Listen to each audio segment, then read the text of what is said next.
Ruled by Love. Written by Barbara Cartland. Narrated by Anthony Wren. Chapter 1, 1820. Princess Zoleka of Opava dismounted, thanked her groom for his attendance, and walked into the palace. An aide-de-camp came towards her, and she asked, "Where is His Royal Highness?" "In your library, Your Royal Highness," he replied. She ran speedily through the corridors of the vast royal palace to the library, where she knew that her father would be concentrating on the book he was writing. It was a history of Silesia, which would undoubtedly take him a long time. When she opened the door, he looked up and smiled. "You are back, Zoleka, I see." "I am back, Papa, and the new stallion is splendid. He gallops very much faster than all the others, so you and I must have a race one day." Prince Lászlé smiled at his beautiful daughter. "I will try and manage it tomorrow, if I am not too busy." He rose from the writing desk as he spoke and walked across the room. "I want to talk to you, Zoleka." The tone of his voice was so serious, she looked at him in surprise. As always, she was struck with pride.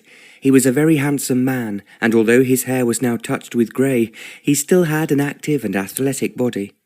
His daughter recognized that his healthy physique owed much to the fact that he was a magnificent rider, spending hours in the saddle or schooling his ponies outside in their magnificent paddocks.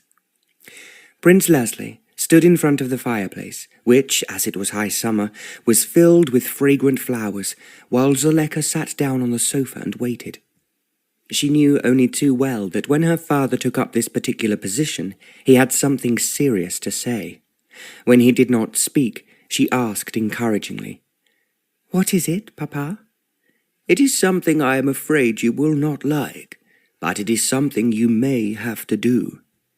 "Have to do?" echoed Zoleka, wondering what it could possibly be. "There arrived this morning," her father continued, "a messenger from the Prime Minister of Krnov." "From Krnov?" exclaimed Zoleka. "Whatever did he want?" "He wants you to travel to Krnov to take up the position of lady-in-waiting to Princess Udele." "Lady-in-waiting? I hope you said no," she exclaimed, outraged. "As a matter of fact, I asked for time to discuss it with you, because I don't really think that 'no' is the right answer at this particular moment." "But, Papa, of course I don't want to go away from you and live in Krnov. Why should I? And I believe you would miss me," she added, knowing that this would appeal to his fatherly nature. "Of course I would miss you," her father answered. "My instinct was the same as yours, to say no at once." "Why did you not do so, Papa?" "When I talked to the envoy who had been sent by the Prime Minister, I realized that the situation in Krnov is rather more serious than I had previously thought." "What situation? And what is serious?" "You should know as well as I do, my dear Zoleka, that Opava, Krnov, and Cieszyn are all that is left of what was once a free Silesia." Zoleka was well aware of this situation. She had been told often how under the Treaty of Berlin in 1742, Queen Maria Theresa of Austria had been forced to cede Upper and Lower Silesia to King Frederick II of Prussia. The only exceptions to the treaty were the three small principalities of Krnov, Opava, and Cieszyn. In the 7 Years' War, which began 14 years later and lasted until 1673, the Austrians had attempted to recover Silesia to no avail. At one time, Silesia had comprised of 16 principalities running their own lives, each under its own ruler. In the usual domineering manner of the Prussians, Frederick II had coerced most of them into becoming part of his kingdom. The real reason why the Prussians were so keen to have and keep Upper Silesia was the rising importance of coal and other vital minerals. Upper Silesia itself was destined to become one of the most significant industrial districts in all of Europe, with its vast production of coal, lead, zinc, and iron, all of which were mined and utilized in factories on the spot. Lower Silesia became almost purely Prussian. It was left to the three principalities in the centre to hold their heads high and maintain their independence. All these thoughts passed swiftly through Zoleka's mind as she waited for her father to continue. In our country, we have succeeded in proving our right to independence, and I believe we have even gained the respect of our Prussian neighbours. You have been so wonderful, Papa. You know it is true. So diplomatic and tactful that they no longer despise us as they first did. He paused, and Zoleka guessed what he was about to say. The exception, he went on, is of course Krnov. You have said it before, Papa. But why is it so? I feel the answer rests with Prince Majmir, who has made no effort to be friendly with his free neighbours. In fact, I know very little about him. But you must have heard a great deal. What I have heard is not to his advantage. He is not bringing his country up to date as we have done here in Opava. He has not exploited his mineral resources as we have. In fact, I think that if he is not very careful, the Prussians will take his country over. They must not be allowed to do so, cried Zoleka. If they did, they might think of invading us and Cieszyn next. That is exactly what I thought, her father replied. You are a clever girl, and I might have known you would understand why I did not say no immediately to the Prime Minister's suggestion. But what could I do? Even if I went as a lady-in-waiting, the prince would hardly listen to me.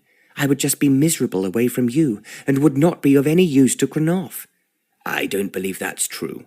With your intelligence, I am sure you would see for yourself what is wrong at Krnov, and make suggestions as to what could be done. Zoleka did not answer. He walked towards his desk and back again before he added, If I try to interfere, or even pay a state visit to Krnov, they would undoubtedly tell me to mind my own business. What I require is a great deal more inside information to find out what is really going on. If there is real danger, then I can consult with Cieszyn, and together we must do everything we possibly can to ensure that we maintain our independence. I do understand what you are saying, Papa, but the whole idea is so frightening, and I do not wish to go away from you. Do you really think, my dearest, that I want to lose you? I love having you beside me, and since you finished with governesses and tutors, you have made me very happy. You have prevented me from feeling as miserable as I was when I first lost your mother. I know, Papa, Zoleka murmured gently, and I still miss Mamma more than I can ever say. How could either of us feel anything else?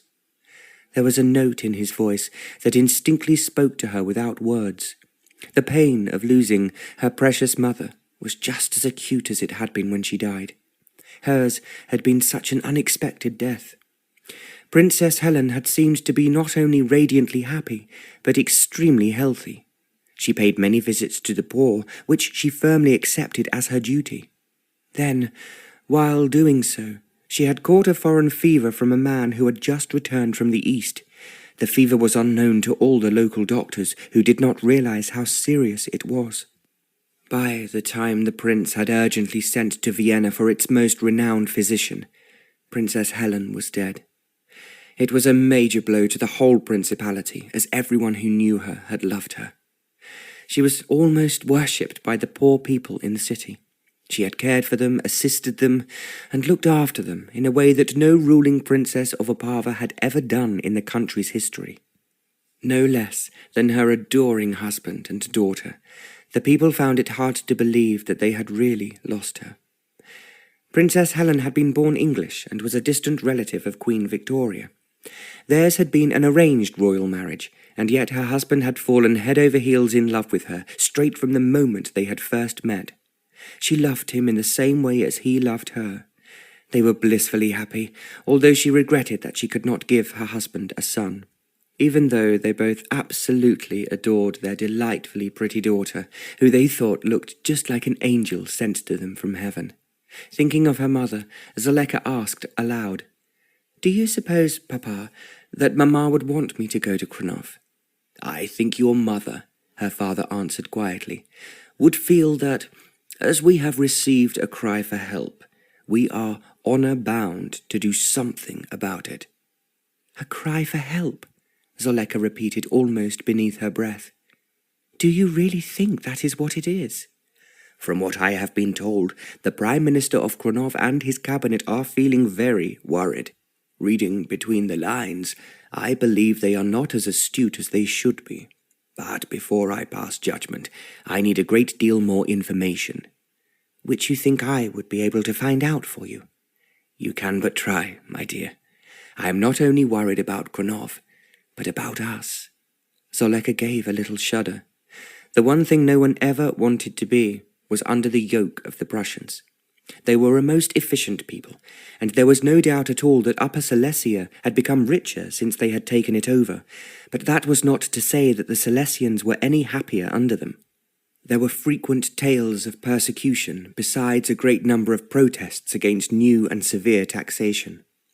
There was a short, poignant silence between father and daughter, until Zoleka asked, If I do agree to go, Papa, how long must I stay? Prince Lászlé thought for a moment. Just long enough to find out everything we want to know, and whether you think that we should take a strong line before it is too late. That is a real question, Papa. If we are aware that things are in a bad way, you can be quite certain that the Prussians know it too. I am not too sure of that.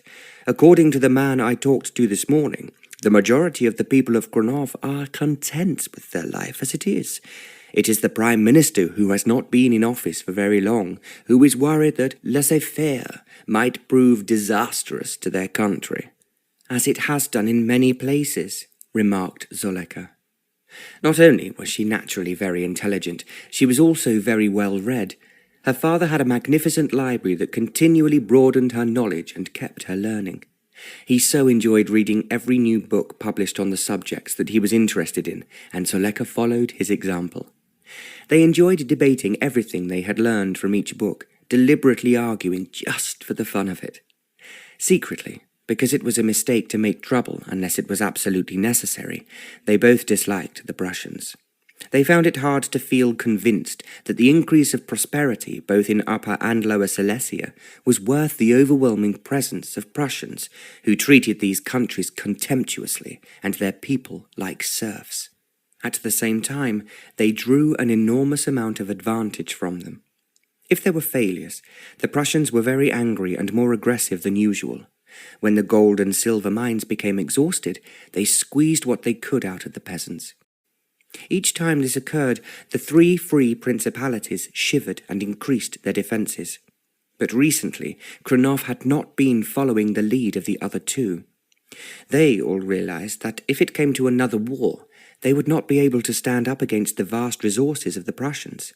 There was no one alive who did not still yearn for the day when Silesia could look towards Vienna rather than the Prussian Hohenzollerns.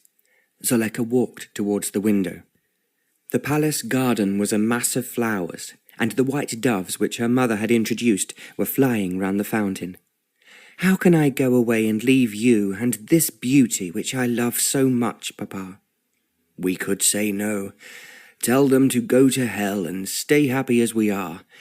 But we have to be honest and admit that may just be endangering our own people. The people your mother loved, and who loved her, and who are, I think, still very happy. Of course they are happy, Papa. You give them everything they have ever wanted. As you say, they loved Mamma, and we also had a place in their hearts. Her father sat down once more at his writing desk, and then suddenly he brought his clenched fist down with a bang. Why on earth cannot Prince Majmir look after his people properly? He demanded furiously. It is now many years since he lost his wife, and I have heard he was not particularly fond of her. He paused before he continued bitterly. He has a daughter, as I have, and he should be thinking of her rather than neglecting his country, as he is so obviously doing at the moment. In what way, Papa? His messenger was vague. He merely insinuated that the prince was not at all interested in what goes on day by day. The country is left to the administration of the Krnov cabinet, and the last prime minister was apparently a disaster. So, now the new one is attempting to modernize the government, remarked Zoleka.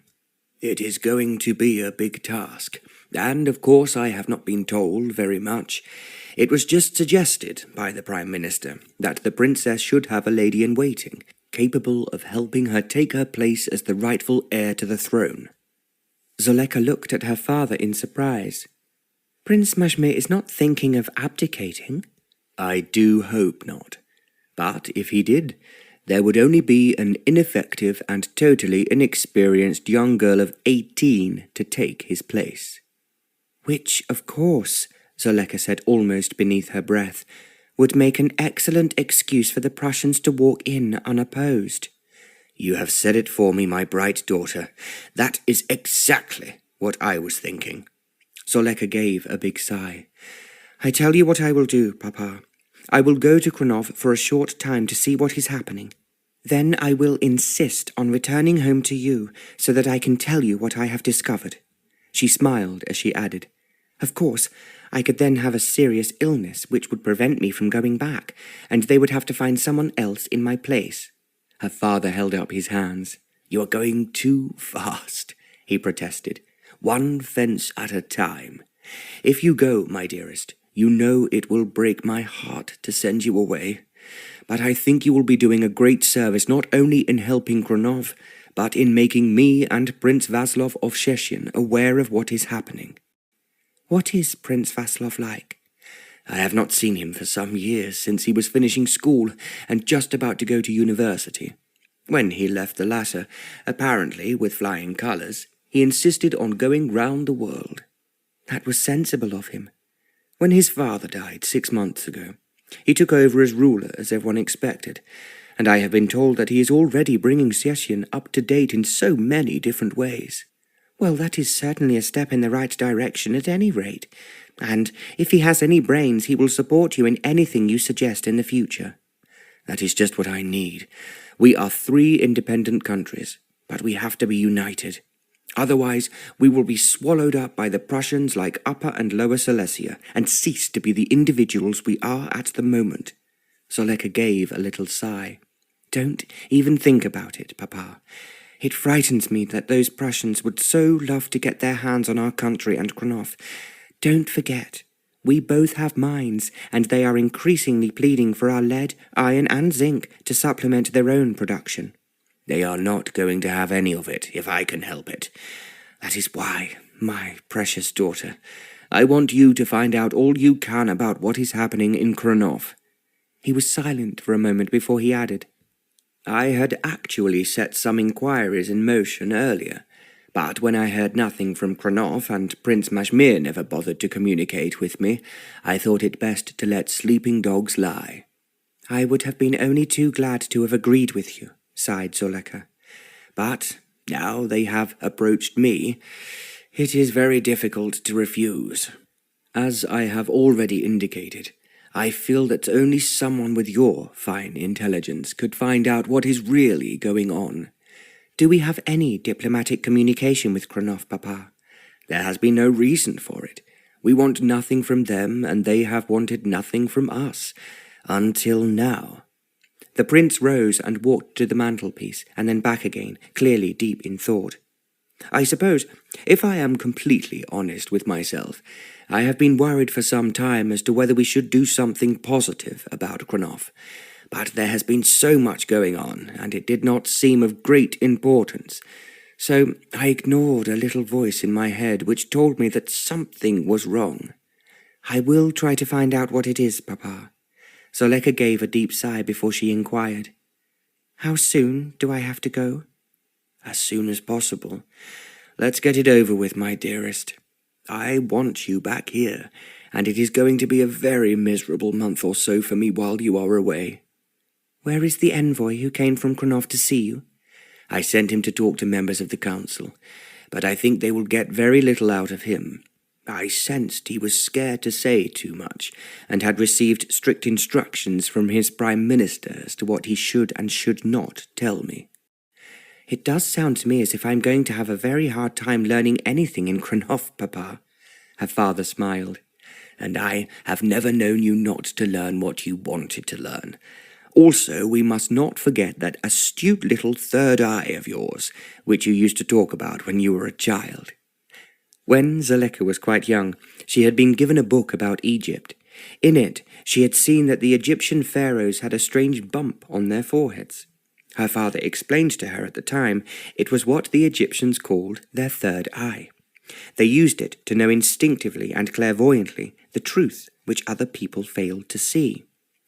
Zoleka at the time had thought it amusing, and she had walked about with a paint mark on her forehead, which she informed her father was her third eye. He told her stories of how people had saved their lives by using their instinct, and how others had made many precious discoveries. They had been made aware of many truths that were hidden from ordinary men and women. Zoleka had practiced using her intuition from the time she was 12. Now she sensed that she knew almost instantly the character and personality of men and women she met. Long ago, she had learned that what she actually felt about them was in fact the truth. At the time, her father would encourage her to tell him exactly what she thought some dinner guests were really like, and later he had her sitting with him when he engaged a new aide-de-camp or a servant. "Now, tell me what you think," he would say when the candidates left the room.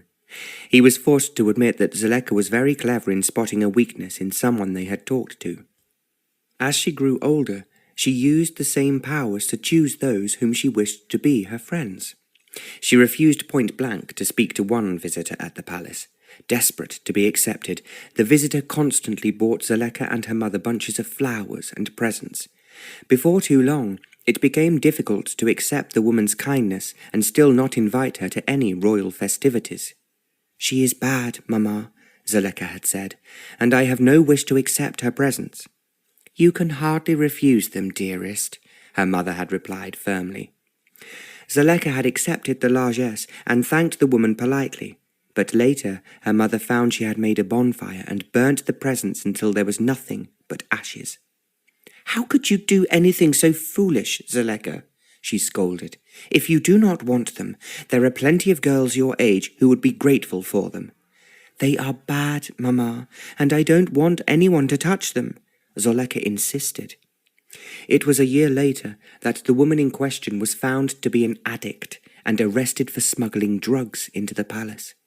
Her devoted servant had tried to physically restrain her in a desperate bid to prevent her smoking opium, but she had resisted so violently that the man had nearly died in the struggle. After that, it became clear that she would never give up taking drugs or selling drugs, and the woman was barred from the palace and forced to leave the country. Zoleka's father and mother had been compelled to admit that she had been right all along. "How did you know she was like that, dearest?" her mother inquired fervently. Zoleka smiled. "I looked at her with my third eye." When the young diplomat, Anton Bauer, who had travelled from Krnov to meet her father, was introduced to Zoleka, she thought he was quite pleasant. He was clearly frightened of saying the wrong things concerning his visit. Zoleka smiled at him. "Do tell me about Princess Udele. Does she find it rather hard being an only child, as I have?" "I expect so, and it will be very nice for her Royal Highness to have your company," replied Anton Bauer. Zoleka asked him other questions about Krnov, all of which received rather vague answers. She began to think, like her father, that perhaps the whole country was limp and ineffective, in which case the Prussians would certainly start to infiltrate it. As her father had said to her, the sooner she went to Krnov, the sooner it would all be over. Zoleka agreed to the arrangements he had made and began to choose those whom she would take with her. Marla, her lady's maid, was an obvious choice, as she had been in her service for more than 6 years. The aide-de-camp, whom she chose next, was 40-year-old Peter Seitz. Peter was known to be a sensible man, and she thought he could probably use his easygoing manner to visit places where she would be unable to go, and talk to people she was unlikely to come into contact with. She was quite certain that he would be most useful in finding out what she needed to know. Finally, the day arrived when they were to travel to Krnov in 2 carriages.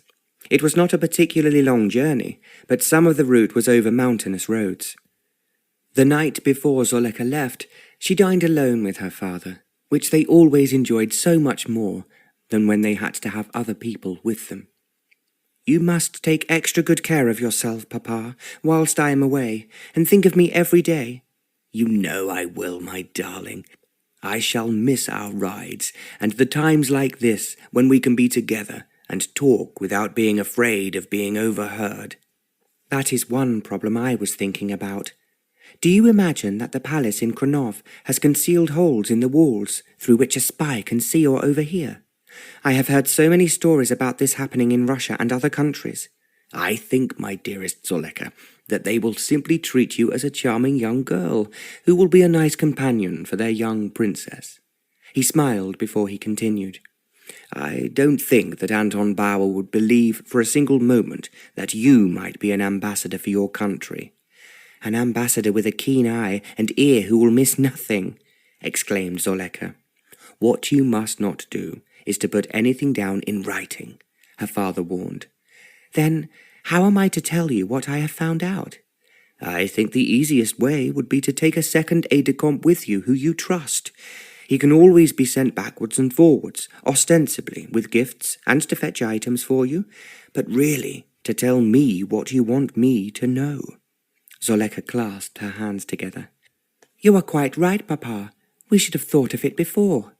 If it is something very serious, I will come back myself, but if we take a special messenger, he will make me feel that I can reach you very quickly if I want to.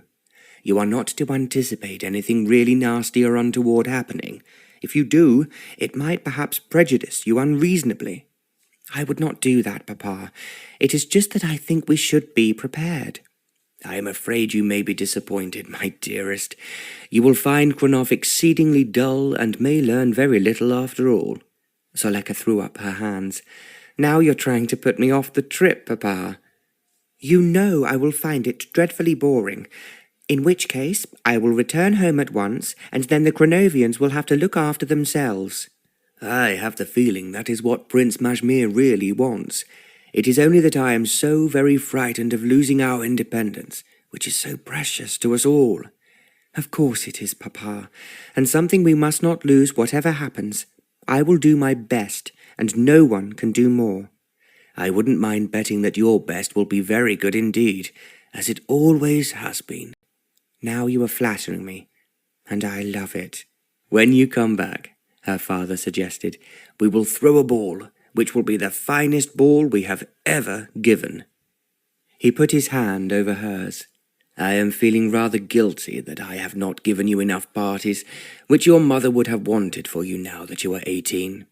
I have been perfectly happy riding with you, Papa, and doing all the things we have done. The balls can wait, as can all the young men, who I do know at the back of your mind you believe should be around to amuse me. Her father smiled at her. I admit, I have been rather selfish. I have wanted you all to myself, and have not concentrated on counting up how many eligible young gentlemen there are to be found in the neighbourhood. If you mean eligible for me to marry, Papa, I can tell you here and now that I do not wish to marry anyone for several years at least. Why do you say that? Because it would be so terrible to be forced into an unhappy arranged marriage. You and dear Mamma were so happy, but of course it was 1,000,000 to 1 chance against you that you should have fallen in love with each other. You could so easily have hated each other, and then what would have happened? If I am honest, that was what I was afraid of. But it was so very important for our country that I should have a consort. Luckily, fortune smiled on me, and no one could have been more in love than your darling mother and I. That is why I am now asking how I can be sure of being equally lucky. We shall just have to pray that heaven is listening to our plea, and you must now use your third eye on every unfortunate individual who lays his heart at your feet. Zoleka laughed. I am not going to worry at all about those ones who lay their hearts at my feet. It is those that say I would be of great assistance in building up their own country, or keeping the enemies from the gate, who frighten me. Prince Lászlé knew exactly what she was saying. He realized that because of her rank, it was exactly what might happen to her in the future. Forget it, Zoleka, he told her affectionately. Just believe that you will find real happiness, as I did, and it will happen when you least expect it. That is so exactly what I want to believe. When I marry, I want to be as happy as Mamma was with you. And I was with your Mamma, her father ended wistfully. She realized by the sad expression in his eyes that once again he was grieving over the wife he had lost. He was obviously feeling that nothing could ever be the same without her. Zoleka rose and placed her arms round her father's neck. What we both have to believe, Papa, is that Mamma is guiding us. Maybe it is Mamma herself who has suggested to the Krnov Prime Minister that he should do something urgently about his country. It is what I want to believe, Zoleka, and then I should not feel so guilty in sending you there, because I know instinctively it is going to be very dull for you. I shall have to think of some way of livening it up then, Papa. In the meantime, concentrate on thinking how soon I can come back to you. I will certainly do so, he promised her, and you must be quick in finding out all I want to know. Zoleka gave a little sigh. I can only hope the palace is busy like ours, with people coming in and out and something happening every half an hour, and the people in the city are all happy and contented. Her father laughed, but he did not comment. Then Zoleka continued, Instead of which, I have a feeling that their palace will be filled with a fleet of courtiers, bowing and curtsying every few minutes. The food will be horrible, and nothing will happen unless there is a thunderstorm from one week to the next. The prince chuckled as she meant him to do. It could not possibly be as bad as that. Mamma warned me that that was what most palaces were like, that she had stayed in. She found them so dull, which made her so determined that here, in our palace, life would always be fun, with everybody laughing. That is exactly what your mother achieved, and I think you and I have carried it on. Of course we have, Papa, but if you expect me to create that wonderful atmosphere out of nothing in Krnov, you are mistaken. Now, do not be prejudiced before you actually get there, he warned her. Then, if you have to wake them up with a bang, do so, and come back to me quickly. That is just what I am planning to do. She put her arms around her father's neck again and kissed him. The trouble is, Papa, there are not enough princes like you in the world to make it as much fun as it should be. Her father did not say any more, but kissed her on the cheek. Only when Zoleka retired to bed did it occur to her that her father would undoubtedly be lonely and miserable without her. I think my real duty is here with Papa, she mused, rather than trying to cheer up some obscure and tiresome people who have not the sense to amuse themselves.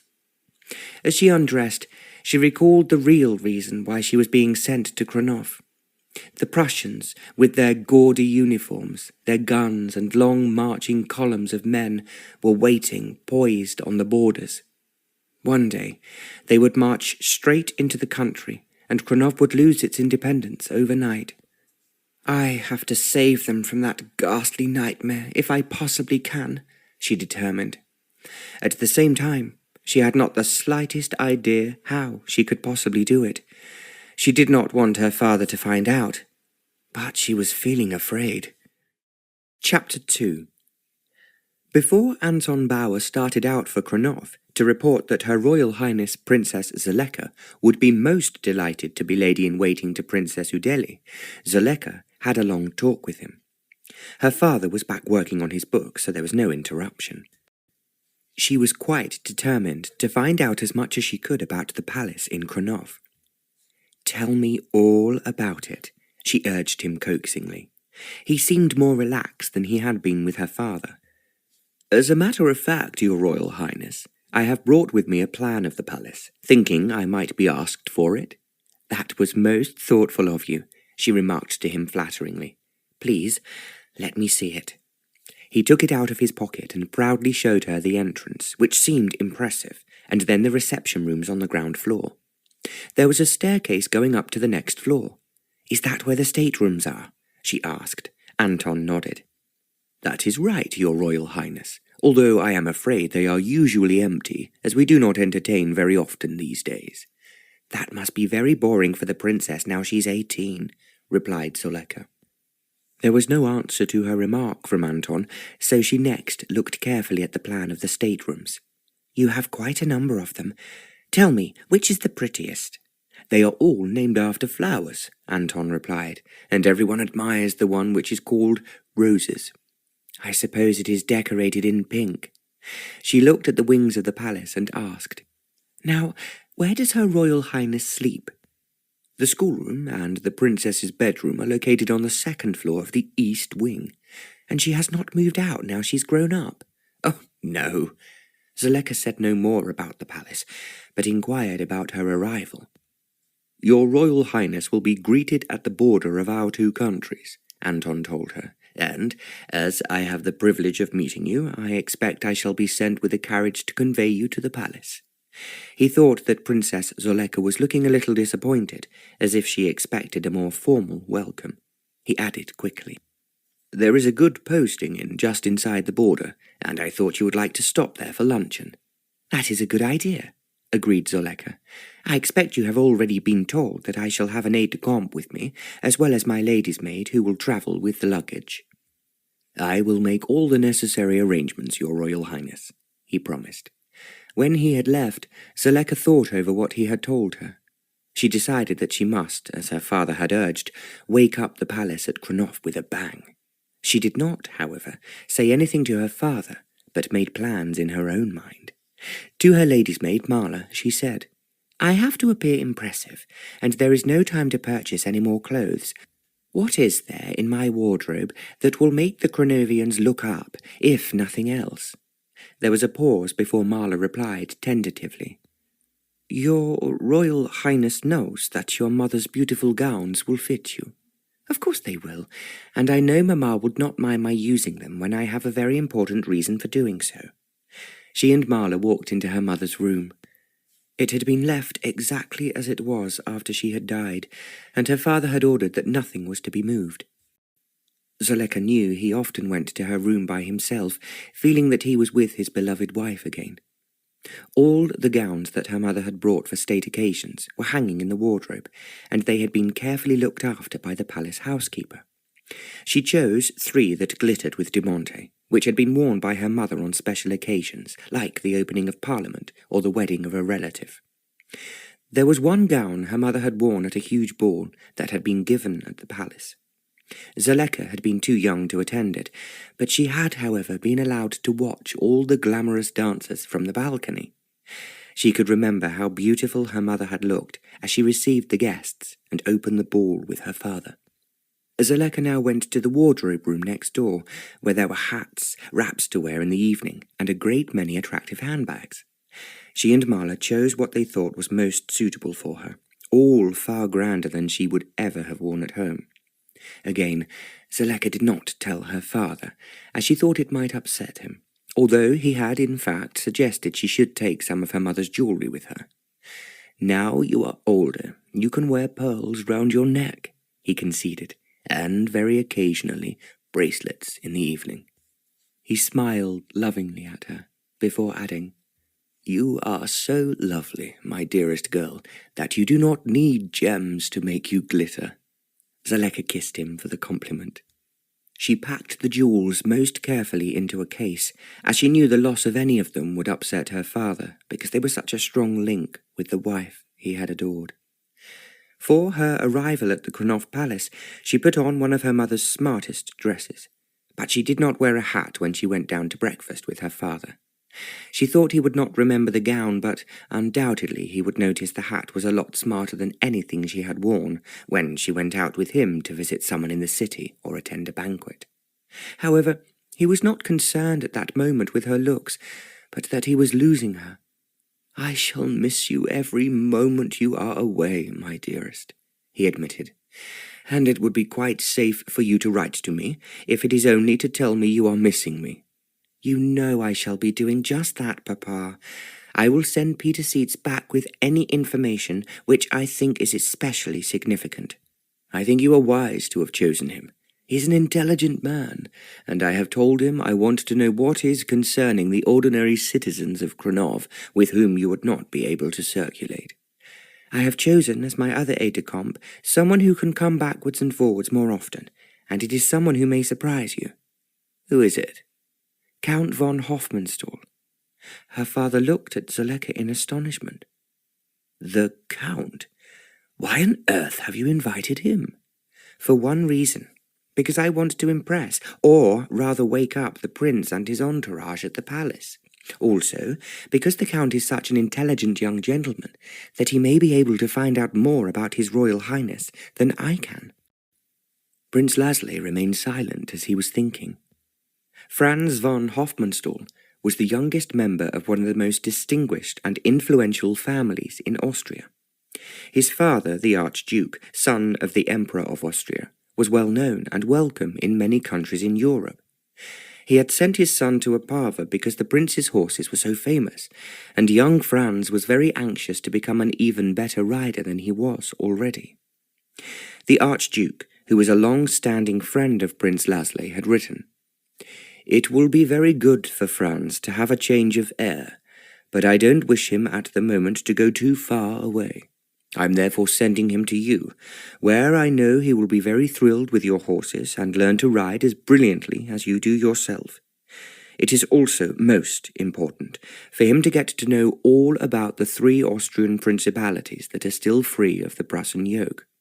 But to mix with people, it is wiser for him not to use his real title. He will therefore just be the Count Franz von Hofmannstall." Prince Lászlé had welcomed Count Franz to Opava with open arms, but he was just a little perturbed that his daughter was now taking him away with her. "I will not keep him long, Papa," Zoleka said as she read his thoughts, "but it will be very good for him to see what Krnov is really like, and it is he who will be bringing you the most secret reports I shall be sending you." "I see your reasoning, my dearest, and of course it is most astute of you." "Thank you, Papa. I have asked the Count to ride in charge of my mounted escort."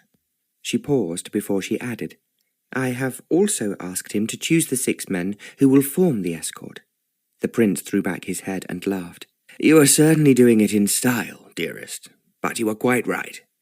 Let them see from the very beginning that you intend to behave as royalty, which, from what I hear, they are not doing in Krnov." They did not hurry over breakfast, because the border was only 3 hours' drive away, and if they were to arrive at luncheon time, there was no reason to leave before 10 o'clock. Zoleka made the most of the time with her father. Only when it was nearly 10 did she go upstairs to put on her hat and make sure Marla had packed everything they required. When she came down again, the 2 carriages were outside the door. The one Zoleka was to travel in was large and most imposing. It was the one her father always used on state occasions, and was drawn by 4 perfectly matched white stallions.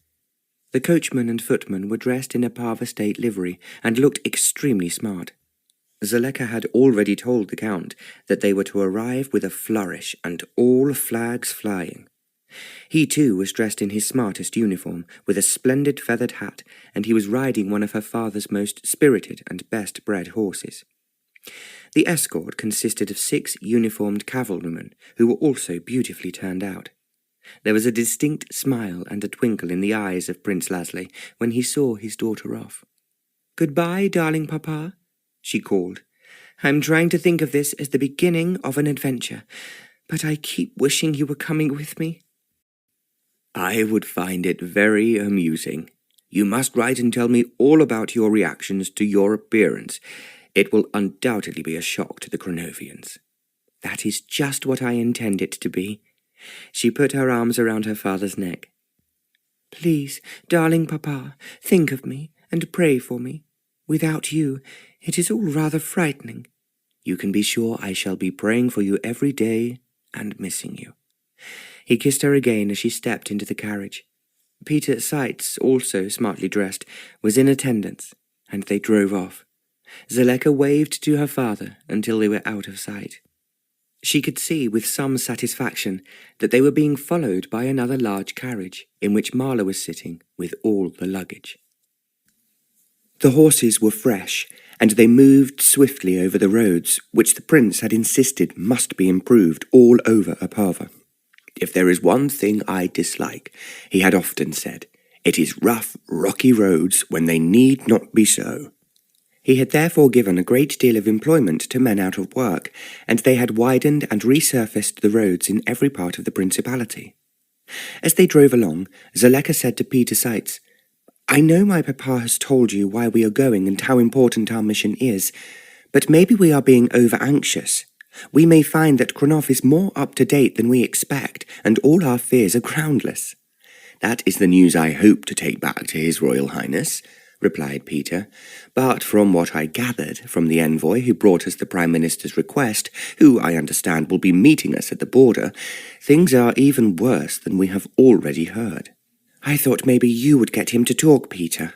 He was too frightened of Papa to give him the information he wanted, and he thought I was far too young and frivolous to be interested in anything serious." Peter laughed. "It is because your Royal Highness is so pretty. Few people realize what a clever brain you have." "Well, we don't want them to be aware of that too quickly in Krnov. If they do believe I am just a superficial young woman, they will not be guarding their tongues. We want to know the worst as speedily as possible." "That is what His Royal Highness has said, but I'm afraid it may take longer than he hopes." "We can only do our best, and I would like to tell you how very pleased I am, Peter, to have you with me, and to be able to rely on you." "I promise I will not fail, Your Royal Highness." They drove on, and as they approached the border, the country became a little wilder. Not far away was a range of low mountains, where many minerals were mined that contributed to so much to the great prosperity of Opava. The same range extended into Krnov, and as far as Zoleka had been able to ascertain, nothing was being done about them on their side of the border. The Krnovians had not employed, as her father had done, experts from all over Europe to find out which minerals the mountains actually contained. How could they be so incredibly stupid? She asked herself now, seeing the mountains stretch out far into the distance, the sunshine dazzling on their peaks. As they crossed the border, she saw that this part of Krnov was very like her own country, but it seemed to be almost uninhabited. The people they did see were poorly dressed, and their cottages were in a bad state of repair. As Anton Bauer had said, the inn where they were to have luncheon was just a short distance from the border. They drew up outside it at exactly 1 o'clock, and Anton was there to meet them. He stared in a mixture of amazement and surprise at the princess's escort with the count riding ahead of her carriage. As Zoleka stepped out, he bowed and greeted her to the principality of Krnov. "Are you alone?" she asked in an astonished voice. "I was asked to meet your Royal Highness," Anton replied, "because we had met before, but I did not know that your Royal Highness would be expecting a mounted escort." Zoleka gave a little cry. "But of course, I always have one. Papa would not think of letting me drive about without one." As Anton looked somewhat crestfallen, she added, "Never mind. My escort, which is commanded by Count von Hofmannstall, will, of course, take me to your palace." As they were talking, they were moving towards the door of the inn. Zoleka could see in the courtyard that there was a carriage drawn by only 2 horses. She stopped and exclaimed, "I have an idea. As they will not be expecting me to arrive so quickly, as I would with 4 horses, I think it would be wise if you went back now to inform the Prime Minister, the Lord Chamberlain, and of course Her Royal Highness, Princess Udele, that I will be arriving sooner than they expect." She continued in a more considerate tone of voice, "I am sure that they would be very upset if I arrived before they were ready to receive me." She recognized as she spoke from the expression on Anton's face that the Prime Minister had not considered it necessary to receive her, and the same probably applied to the Lord Chamberlain. Before Anton could reply, she continued, "And you must, of course, tell these gentlemen that I have also brought Count von Hofmannstall with me, as my second aide-de-camp, besides Peter Seitz, whom I think you met when you were staying with us." She paused for a moment. "The Count is the youngest son of one of the most important grandees at the palace in Vienna, and I feel sure that His Royal Highness Prince Majmir will be delighted to meet him." By this time, they had stepped into the inn where the proprietor was bowing almost to the ground. "Luncheon be ready for your Royal Highness," he said, "and I hope very much it'll be to your liking." "I'm sure it will be. We will be 3 for luncheon, and will you see to it that there is a meal for my escort and for my lady's maid, who is in the carriage just behind us?" "It'll be seen to, your Royal Highness," agreed the proprietor, bowing even lower than before. They went in to luncheon. Zoleka found that it was an adequate but dull meal. Champagne had not been ordered for them. Her father would always arrange for champagne to be served whenever he greeted anyone of significance on the borders of Opava. Anton now held a whispered conversation with the proprietor. Zoleka guessed it was to reassure him that he would be paid for the additional guests, but that he did not have enough money with him. No one, she pondered with a glint of satisfaction, at the Krnov palace will have expected me to arrive with such a retinue. She was only hoping they would be as astonished as Anton was. As she sat down to luncheon with her two aides-de-camp, she knew they were as amused at the situation as she was herself. "Poor young Bauer will be hungry," smiled Peter, "as you sent him off without his luncheon. Can you imagine my papa treating any guest when they arrived in Opava in the way we have been? It is not Anton's fault, of course, but it is the Prime Minister who should know better." "I heard they had all become lazy and neglectful of protocol in Krnov," remarked Peter. "But I think you can be sure now they will be on the doorstep when your Royal Highness arrives." The Count, too, thought that this was a good joke. He told Zoleka stories of how he and his father had been received in different countries. "When I was travelling for several months after I left university," he recounted, "things were very different.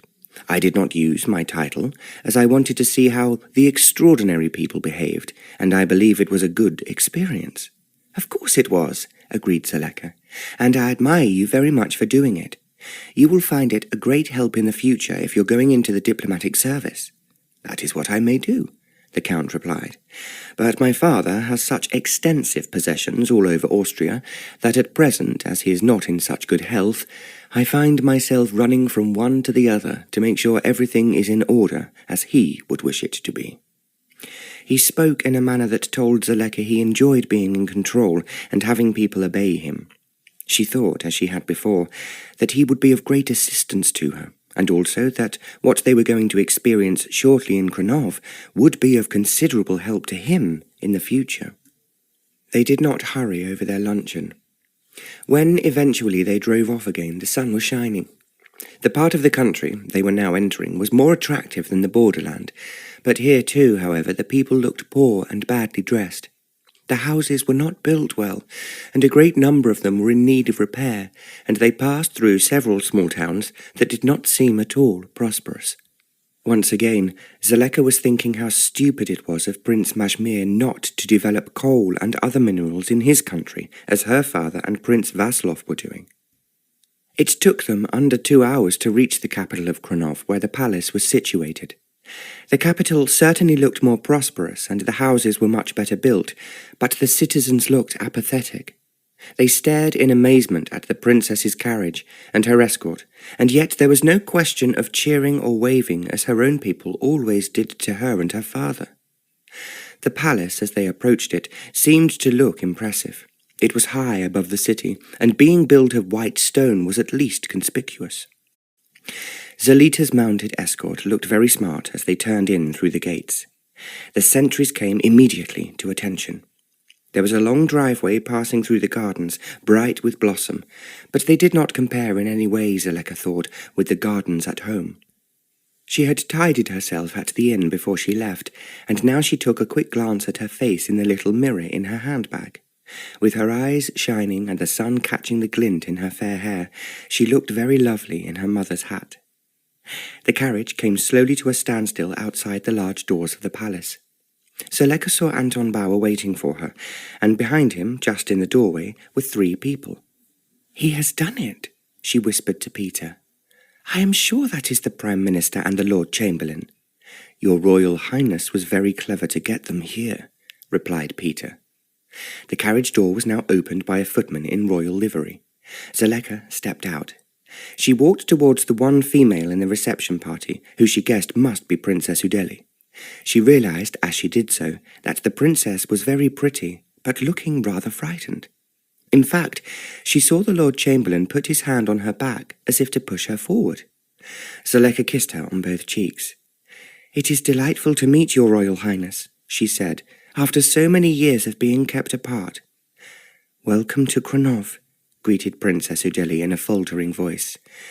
"We are very honored to have you here."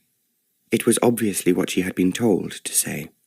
Zoleka replied, "And I am so pleased to be here in Krnov. It will be very exciting, I hope, for both of us." She then turned to the Prime Minister and held out her hand. He bowed over it and made a long speech of welcome, which he had quite obviously made many times before. Then Zoleka turned to the Lord Chamberlain. He welcomed her briefly before asking in what she thought was a rather sharp voice, "I can see your Royal Highness has brought a large escort with you. Will they be riding back tonight?" Zoleka gave a cry of horror. "Oh, no! It would be far too much for the horses. I hope you will be kind enough to permit them to stay for the night. And may I first present to Her Royal Highness, and of course to you, Count Franz von Hofmannstall, who has graciously come with me as my aide-de-camp." She glanced at the Prime Minister before adding, "I expect you have met some of his distinguished family in Vienna. Count Franz is a brilliant horseman, and we are delighted he has come to stay with us in Opava." The Prime Minister and Lord Chamberlain were all bows and politeness. There were no Austrians who were not aware of the Hofmannstalls and the part they had played in the history of Austria. They moved inside the palace. The hall, thought Zoleka, was fairly imposing, but shabby. "Would your Royal Highness like to retire to your room before we have tea, which I have arranged for you in the blue drawing-room?" the Lord Chamberlain asked. "I have been thinking about my room on the way here," responded Zoleka. "When I saw a plan of the palace, I was very impressed. I do so hope that I shall be given the stateroom, which I am told is the prettiest." A startled expression came into the eyes of the Lord Chamberlain. She knew he had never for a moment contemplated her residing in one of the staterooms. "I'm sure you know the room I am referring to," continued Zoleka. "It is the rose room, and as the rose is my favourite flower, I shall be very disappointed if I have been allocated any other room." There was nothing the Lord Chamberlain could do. He muttered that he would, of course, escort her to the rose room if that was what she wanted. Zoleka smiled at Princess Udele. "I don't know where Her Royal Highness might be sleeping, but of course it will be so much more convenient if we have so much to do together, if we are close to one another. I saw on the plan of the palace that the boudoir of the rose room adjoins the lily room. I'm sure that would be a very appropriate room for Her Royal Highness." Before the Lord Chamberlain could protest, Princess Udele piped up, "I have been made to continue sleeping next to the schoolroom, even though my governess has left. I would love to be in the lily room. It is very pretty." "Then it shall be arranged," the Lord Chamberlain conceded rather reluctantly. It was obvious from the way he spoke that he was not only surprised but very annoyed, but for the moment he could not think how he could refuse to do what was being asked without being extremely rude. "That will be wonderful," enthused Zoleka. "We shall be able to chatter about things and have a comfortable place to relax when we are not busy entertaining people in the reception rooms." Again she noted a startled expression on the Lord Chamberlain's face. It was then that the Prime Minister asked, "Is your Royal Highness hoping to entertain many guests whilst you are here?" "Of course I am. I understood I was to come here to help Princess Udele in taking up her royal duties, having finished with her education." "But of course," the Prime Minister agreed. "Your Royal Highness is quite right." "I would very much like to talk to you about the arrangements for tomorrow, so please arrange a meeting." Before the Prime Minister could respond to Zoleka, she had turned to the Lord Chamberlain. "I now wish to wash and take off my hat after such a long journey. Will you be kind enough, please, to show me the way to the rose room?" She walked to the staircase as she spoke and started to climb up it. The Lord Chamberlain followed her. At the top of the stairs, Zoleka found, as indeed she had expected, the housekeeper was waiting for her. There was no mistaking her in a rustling black dress and a huge silver chatelaine at her waist. "This is Frau Lauger, the palace housekeeper, who will be looking after your Royal Highness," said the Lord Chamberlain. She bobbed a curtsy and Zoleka held out her hand. "It is so very nice for me to be here in Krnov, and I am looking forward to seeing the rose room, which I have heard is so beautiful." She saw the housekeeper look with astonishment at the Lord Chamberlain, who instructed her quickly. "Her Royal Highness will be sleeping in the rose room, and Princess Udele will be in the lily room." "This is something I was not expecting, my lord," the housekeeper replied, "but, of course, both the rooms are unoccupied." The Lord Chamberlain did not deign to answer, and the housekeeper led the way along the corridor. The staterooms were certainly magnificent, but it was very obvious that they had not been in use for a long time. There was the smell of a room where the windows had not been regularly opened, and although they were not dusty, there were no flowers on the tables. The curtains were drawn tight until the housekeeper pulled them back. "This is quite delightful," exclaimed Zoleka. "And I would like my maid to be brought up to me as quickly as possible, so that she can help me with my hair after I have removed my hat." The Lord Chamberlain walked out into the passage, and the housekeeper followed him. To her amusement, Zoleka could hear them arguing with each other about the rooms. Princess Udele had also come upstairs, but no one had paid much attention to her. Now she said to Zoleka, "It is very kind of you to suggest that I should come downstairs. When I asked before, they said I was to stay in the same room that I have always been used to, which is next to the schoolroom, and not very comfortable." Zoleka smiled at her. "That room must now be closed up and forgotten. You are grown up and important, otherwise they would not have asked me to come and be with you. We're going to have a lot of fun, even if some of the old fuddy-duddies in the palace will be surprised at what we will do." Udele clasped her hands together. "Do you think that we can have a party?" "Of course we can have a party. We can have lots of parties. But, first of all, we must find out who the young people in your country are and where we can find them." "I have never been allowed to meet any of them," she answered. "Papa is not interested in me, and I have just sort of been left with my governess." Zoleka smiled at her. "That's all in the past, and now you and I are going to have fun. But you will have to support me in everything that we do." "Of course I will.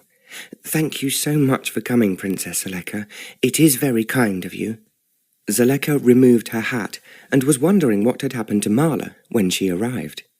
"You would not believe it, Your Royal Highness," she spluttered as she came into the room. "We was taken up the stairs, and you never seen such an uncomfortable little room they were giving to you, and not a place to hang your gowns." "I thought that might happen," laughed Zoleka. She turned to Udele. "This is Marla, my precious maid. She has looked after me for 6 years, and I am sure she will give your maids lots of tips as to how to make you look even prettier than you are already." "I do not have a maid all to myself." "But you must have your own maid. I shall explain that you will need one to look after your new clothes." "New clothes, Princess Zoleka? I expect you to tell me which are the best and most exclusive shops in this city, because you will have to buy new clothes for all the activities we are going to do. I am absolutely certain that no one has ever thought about you acquiring the clothes that every debutante is entitled to." Udele gave a skip of joy. "I would love some new clothes," she enthused. "Those I have were made by the palace seamstress, and she always makes everything in just the same pattern she has used for years. I just hate all my dresses, but when I have complained, no one listens to me."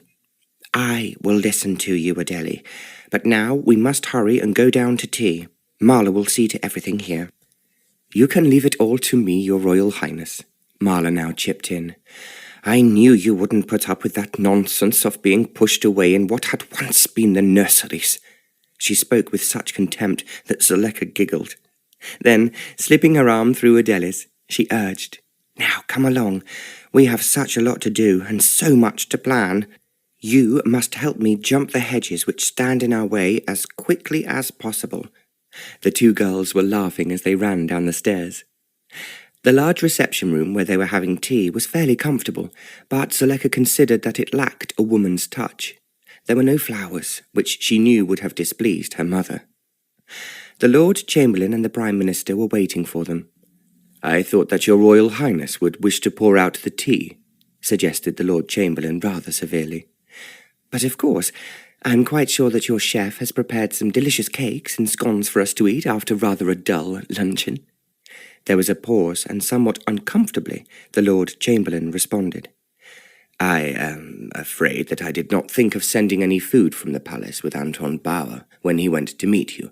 "It is just what my father would always do," replied Zoleka. "And of course some champagne too, which most people would find refreshing after such a long journey." "I can only promise that you will have it tonight," the Lord Chamberlain muttered. Zoleka smiled at him and then asked, "May I have an audience with His Royal Highness now, or shall I wait until dinner?" There was a silence after she had spoken. She realized, as indeed she had expected, that it had never crossed the Lord Chamberlain's mind that she would have dinner with Prince Majmir. After another awkward moment had passed, he said, "Usually, Princess Udele has supper alone." "Supper?" exclaimed Zoleka. "But surely now that Princess Udele has grown up and is old enough to take on a lady-in-waiting, she will have dinner with her father and any guests staying at the palace." She paused before she continued. "I should be glad to arrange some dinner parties as soon as you can help me with the names of the available young people. I shall also need the names of local musicians, as I know we would all enjoy dancing afterwards." If she had dropped a bomb, the Lord Chamberlain could not have been more astonished. Before he could speak, Zoleka carried on. "I can see that you are surprised, but you must realize that now Princess Udele has grown up, she must take her place in the palace and play her part as heiress to the throne in a way as she has not yet done." Lord Chamberlain still could not speak. "The first step forward is for Her Royal Highness to meet young people of her own age. Then I am sure that the Prime Minister will arrange a number of important public engagements for her." She smiled confidently at Udele, who spoke up as if she had been prompted. "It all sounds so exciting. It has been so dull these last months, staying upstairs with nothing to do when I was not taken out riding."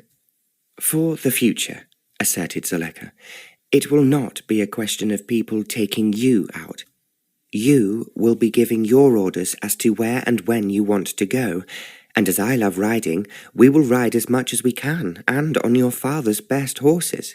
She paused for a moment before she added, "You will find that Count Franz von Hofmannstall is such an outstanding rider. He will be only too willing to accompany us." As if the Lord Chamberlain felt the conversation was going too fast, he addressed Udele. "I feel sure your Royal Highness will understand. We must have approval for all this from your father. I do not think he realized, when the Prime Minister suggested that you should have a lady-in-waiting, that so much change would be involved with the appointment." "Of course, if you don't want me here," interposed Zoleka, "I can easily go home. I can assure you I have left a great many duties behind, and my father is missing me very much." "There is no question of that," the Prime Minister intervened. "We are absolutely delighted to have you here. I think you are right. It is important that Princess Udele meets the people in the country who have never seen her before, let alone met her." "That is certainly something we can put right, and as I have already said to Princess Udele, the first thing we are going to do is to go shopping." "Shopping?" cried out the Lord Chamberlain. "But why?" "Because every debutante is entitled to a trousseau. I have a suspicion, and I am sure I am right, that the poor princess is still wearing the same clothes she wore in the schoolroom, but now she is 18 and is coming out." "Of course you are right," the Prime Minister came in, "and I can see by your own style that you know exactly the sort of clothes our princess should be wearing." "And what I want to wear," added Princess Udele. "It will be very wonderful to have new clothes." "You shall have the very best that can be provided here," insisted Zoleka. "And if they are not good enough, we will send off to Vienna. I bought some lovely gowns from Vienna only last year." If she had not been concentrating on playing her part, she could not have helped laughing at the expression on the Lord Chamberlain's face. It had never struck him for a single minute that this sort of situation would arise from the princess taking on a lady-in-waiting. He had supposed she would be some mousy little woman who would feel very honoured to be in the palace, someone who would just carry out her duties obediently, without having an idea or thought of her own. Zoleka poured out another cup of tea for the Prime Minister, aware that he was quietly amused by the Lord Chamberlain's consternation. Almost as if he had been prompted, the latter rose to his feet. "I think, if your Royal Highness will excuse me," he said to Zoleka, I will go and see His Royal Highness and inform him of your arrival. Tell him I am anxious to make his acquaintance. I quite understand that he was too busy to greet us when we arrived, but I feel that when he has the time, we will have a great deal to discuss." The Lord Chamberlain left the room. The Prime Minister looked at Zoleka and sighed. "Might I congratulate your Royal Highness? You have started to blow away the cobwebs even quicker than I hoped. In fact, I can only thank you from the bottom of my heart for coming to Krnov." "Thank you, Prime Minister, but I shall need your help." "You only have to ask," he answered, "and I will support you in every way I can."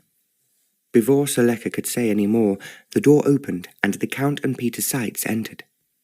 "We were told your Royal Highness was in here," Peter said to Zoleka, "and I have come to assure you that the horses were all comfortably bedded down, and their riders are now looking forward to finding out what are the gayest places to visit in the city." "Then you have done your work splendidly. Let me pour you a cup of tea." Both men accepted, and the Prime Minister said to the Count, "Tell me how your father is. I am a great admirer of his, and perhaps one day I can persuade him to pay us a visit here in Krnov." "If you were to invite him, I think he would enjoy it. In the meantime, I would like to meet as many of your citizens as I possibly can. I always enjoy meeting people and visiting a new country where I have not been before." "That is a tall order," responded the Prime Minister, "but I will do my very best to fulfill it. There are a number of people I think would interest you, but please remember, I myself have only just recently been appointed, so I have to tread very carefully." "To miss the old people's corns," smiled the Count. "They are always getting in the way of new ideas and new interests. We too have had exactly the same trouble on my father's estate, but I have managed to introduce quite a number of new methods." "Then I congratulate you. The most difficult thing in the world is to pour new wine into an old bottle." They all laughed at this remark, and then the Count asked Zoleka, "What is the programme, your Royal Highness, for tonight?" "That is just what I am waiting to hear. Apparently Princess Udele has not yet been allowed to come down to dinner. Now I have demanded that she should. There is a revolution going on amongst those who sit at the top table." Everyone smiled, and then the Count seated himself beside Udele. "And what do you think about it all, your Royal Highness?" he asked. "I think it is the most wonderful thing that has ever happened here. You have arrived here as if you were dropped down from heaven. It has been so dull until you came." "We will soon change things, and I am sure Princess Zoleka can arrange for us to dance. If there is anyone who can play the piano, we can even dance tonight." "Why ever not?" agreed Zoleka. "I suppose there is a music room?" "Yes, of course there is," answered Udele, "and a large ballroom too, but that is shut up." "We can find some way to open it," said the Count, "but what we need is someone to play the piano." As he spoke, Anton Bauer came into the room. "Oh, you are just the person we want," the Count called out before anyone else could speak. "You live here, and must know of someone who can play the piano and perhaps even the fiddle. Her Royal Highness and I want to dance." "You want to dance?" Anton repeated, as if it was something very extraordinary. "Of course we do. What else is there to amuse one in the evenings?" Before Anton could respond, the Lord Chamberlain returned and walked in. They all looked at him questioningly, and everyone was silent. "I have spoken with His Royal Highness," the Lord Chamberlain said to Zoleka, "and he will be very delighted if you will dine with him at 8 o'clock this evening." "And the rest of the party?" "His Royal Highness, of course, expects his daughter to come with you, also Count Franz von Hofmannstall and Herr Peter Seitz." Before Zoleka could reply to the Lord Chamberlain, Udele clapped her hands. "That is a party, a real party, and it is all so very thrilling. Surely there are some aide-de-camp in the palace who should come too?" Zoleka asked. "They are mostly rather old," the Lord Chamberlain admitted, "and although they usually dine with His Royal Highness, perhaps tonight it would be wise if they dined in another room." He glanced at the Prime Minister as he spoke, who nodded. Zoleka, now using her third eye, suddenly knew the reason. Prince Majmir usually dined with a collection of men of his own age, and they just ate and drank because there was nothing more interesting for them to do. She was as sure of it as if someone had told her. She thought that Anton Bauer had almost hinted at it when she had questioned him at home. "I must make sure it is a most interesting evening, so that he will ask us again," reflected Zoleka. "At least we have jumped a good number of fences on our first day. In fact, if I am not mistaken, the winning post is in sight." Chapter 3. They all went upstairs to dress for dinner. Zoleka walked with Udele into her room first, where they found Marla with all the cases unpacked and her bath waiting on the hearthrug. Udele clapped her hands together. "Oh, it looks so pretty. It is wonderful that we can sleep in these rooms. I have hardly ever been inside them before." "Now you are grown up, the palace is yours, Udele. We will make ourselves so comfortable here, and tomorrow we will ask for large arrangements of flowers." "I thought your Royal Highness would notice there weren't any," muttered Marla. "Come and look at my room, and see if it is as nice as yours," Udele suggested to Zoleka. They walked through to the adjoining boudoir, and Zoleka opened the door into the lily room. It was a very large room just like hers, except that the covers and curtains were white, and the gilded canopy over the top of the four-poster bed was carved to represent flowers and angels. "I think you will love this room, Udele. It is much nicer than the room I have been sleeping in." The housekeeper was waiting to hear their approval of the rooms. Zoleka said to her with a smile, "Thank you so much for getting the rooms ready so quickly. Tomorrow the princess and I would like plenty of flowers. I always feel lost without them." "I will see to it myself, your Royal Highness," the housekeeper replied. Zoleka was about to return to her own room when Udele asked her, "What are you going to wear tonight? I'm afraid that I shall look very dull in comparison, as all my dresses are so old and shabby.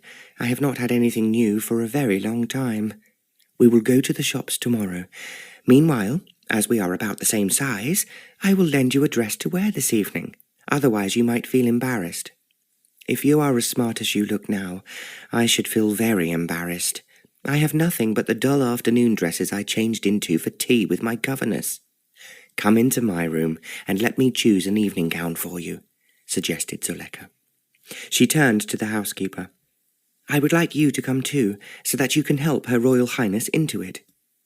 When Marla heard what was wanted, she produced a most attractive blue gown of Zoleka's, who often wore it when she dined alone with her father, and wanted to look pretty but not overdressed. Udele was delighted with it. "When you have put it on, come back and Marla will arrange your hair in a different way. Now you are so grown up, you will have to take a great deal of trouble over it, but I expect there is a good hairdresser in the city." "There is, and he has come to the palace once or twice, but only to do the hair of some grand guest who was staying here. We will send for him tomorrow, and he must think out a new and smart way of arranging your hair." Her father had told Zoleka that Udele had Russian blood in her, and her rippling, glossy dark hair and large, deep brown eyes reflected her heritage. Her complexion was pale and clear, and she looked very young. However, Zoleka was certain that when Udele was dressed up and her hair well arranged, she would appear not only more sophisticated, but also extremely beautiful. She had not appreciated when she first met Udele how striking the contrast between them was. Zoleka had inherited her mother's golden hair and blue eyes, as well as the pink and white complexion that is always associated with English beauties. But what made her so very unusual was the sparkle in her eyes and the joie de vivre which seemed to vibrate from her like a ray of sunshine. Time was passing, and she thought it would be very rude to be late for Prince Majmir. She hurried over to her bath and let Marla choose the gown she was to wear. It was a very pretty pink one, and, as it was pink, it was a compliment to the rose room. She put on her pearl necklace and the 2 diamond bracelets her father had given her, twisting them on her wrist to remind her of his kindness and great love, and to give her confidence for the evening ahead. She thought when she looked in the mirror that she looked regal enough, and hoped that Prince Majmir would appreciate her. Udele came running in through the boudoir to join her. She was looking so totally different from the rather crushed and badly dressed schoolgirl of Zoleka's arrival. "Look at me. Look at me," she cried as she came into the room. "Do I not look smart?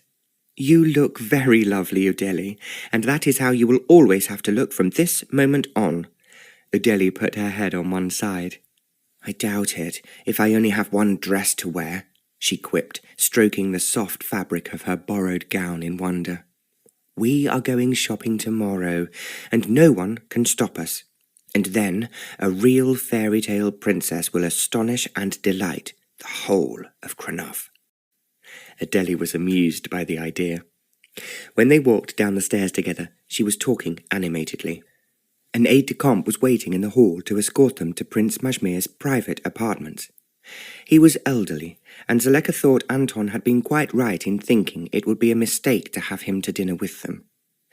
They walked slowly along numerous high-ceilinged corridors until they reached the end of the palace, where the private apartments of the prince were situated. The aide-de-camp ushered them into an anteroom where the Count and Peter Seitz were waiting. For the moment, there was no sign of Prince Majmir. The Count greeted them effusively. "I was beginning to be afraid that I had lost you both, but now you appear like two angels from heaven." "I'm so glad we look like angels," replied Zoleka. "Both Udele and I are hoping for compliments." The Count laughed. "That is what I was just about to pay you. May I say I am very proud to be dining with two such beautiful ladies." Zoleka realized that Udele was looking at him with wide eyes, and she was quite certain that this was the first compliment the poor girl had ever received. "You may." Zoleka mock curtsied to the Count and smiled at Udele to encourage her to accept the compliment graciously. Peter was too much of the diplomat not to add his appreciation as well, so he bowed and kissed the hand of both the princesses, saying, "I am most honoured to be here tonight at what I believe will be the beginning of a new chapter for Krnov, and who could make it all more memorable than two such lovely princesses?" As he finished speaking, the door at the other end of the room opened. Another aide-de-camp, even older than the one who originally escorted them into the palace, announced, "His Royal Highness is ready to receive his guests." Zoleka walked towards the door. They had to cross a passage and into another room where Prince Majmir was waiting. She was not sure what to expect, but as the door opened, she was surprised to see a rather decrepit man in the centre of the room waiting to receive them. His evening clothes did not seem to fit him, and his hair, which was slightly grey, was unkempt. Even before she reached him, Zoleka's instinct told her that there was something very wrong. However, she swept dutifully to the floor in a low curtsy, and Prince Majmir bowed to her in return. "Welcome to Krnov. I very much hope your Royal Highness will enjoy being here with us." "I'm certain I shall. It is exceedingly gracious of your Royal Highness to invite me to your palace, and I am delighted to be your guest." Then Zoleka presented the Count, and she noticed that Prince Majmir was rather surprised to find he was one of the party. To Peter Seitz, he appeared condescending, as if he thought he was of no particular consequence. It was then that Anton Bauer joined them. As he seemed a little flustered, Zoleka guessed that he had been making adjustments to the dinner, or perhaps rearranging the seating plan. Dinner was to be served in Prince Majmir's private dining room next to the room where he had received them. Neither room was at all impressive. There were no flowers in either, and the silver on the dining room table was unpolished. Zoleka was seated on Prince Majmir's right, and his daughters on his left, with the Count on the other side of her. They were waited on by 4 servants, but the fare, Zoleka considered, was not particularly interesting. She knew her father would not have thought it good enough for visiting royalty, or anyone else for that matter. There was no champagne, but she noticed that before it was served, Prince Majmir was given a different drink that was not offered to the rest of the party. She was wondering what it could possibly be, as he quickly emptied his glass, and then it was instantly refilled by a footman every time he drank from it. As Prince Majmir had very little to contribute, the conversation might have been most dreary and boring. But the Count started to amuse them with many stories of the horses he had ridden at home and of races he had tried to arrange without success. Zoleka realized that Udele was listening rapturously to the Count's tales. She thought it must be the very first time the poor girl had been allowed to attend a dinner with a young and handsome man so completely different from her elderly and dull governesses. The Count is so right, she mused. We must cheer up the evenings in this dismal place, or we will all begin to feel depressed. As Prince Majmir seemed to have nothing to say to her, Zoleka talked to the others, and Peter joined in with a number of extremely amusing anecdotes. Course followed course, each less imaginative than the last, but the champagne sparkled, and on the whole, she thought, the conversation did too. She politely addressed quite a number of remarks to Prince Majmir, and yet because he was so slow in replying, it was usually the Count who answered first. Finally, they reached the last course, and dessert was being served. Turning politely to say a word to her host, Zoleka was aware that his eyes were closing. She looked at him in astonishment, and then, to her even greater surprise, Anton and the Count rose. Almost before Zoleka realized what was happening, they helped the prince out of his chair and more or less carried him from the room. She looked at Peter for an explanation, and he told her quietly, "I had heard before we came here that this always happens in the evening." "You mean he is drunk?" she asked in a whisper. "Continually. Now you will surely understand why it is wiser not to dine with His Royal Highness." "I had no idea," exclaimed Zoleka. "I never thought of anything like this happening." Some moments passed before the Count and Anton returned. They sat down as if nothing had happened, and carried on the conversation from where they had left off. She realized they were being most tactful and were determined to say nothing in front of the servants. When dessert was finished, Zoleka turned to Anton. "What is unusual here? At home, because my mother was English, the ladies would leave the gentlemen to their port, but in other countries like France, there are different ways of behaving."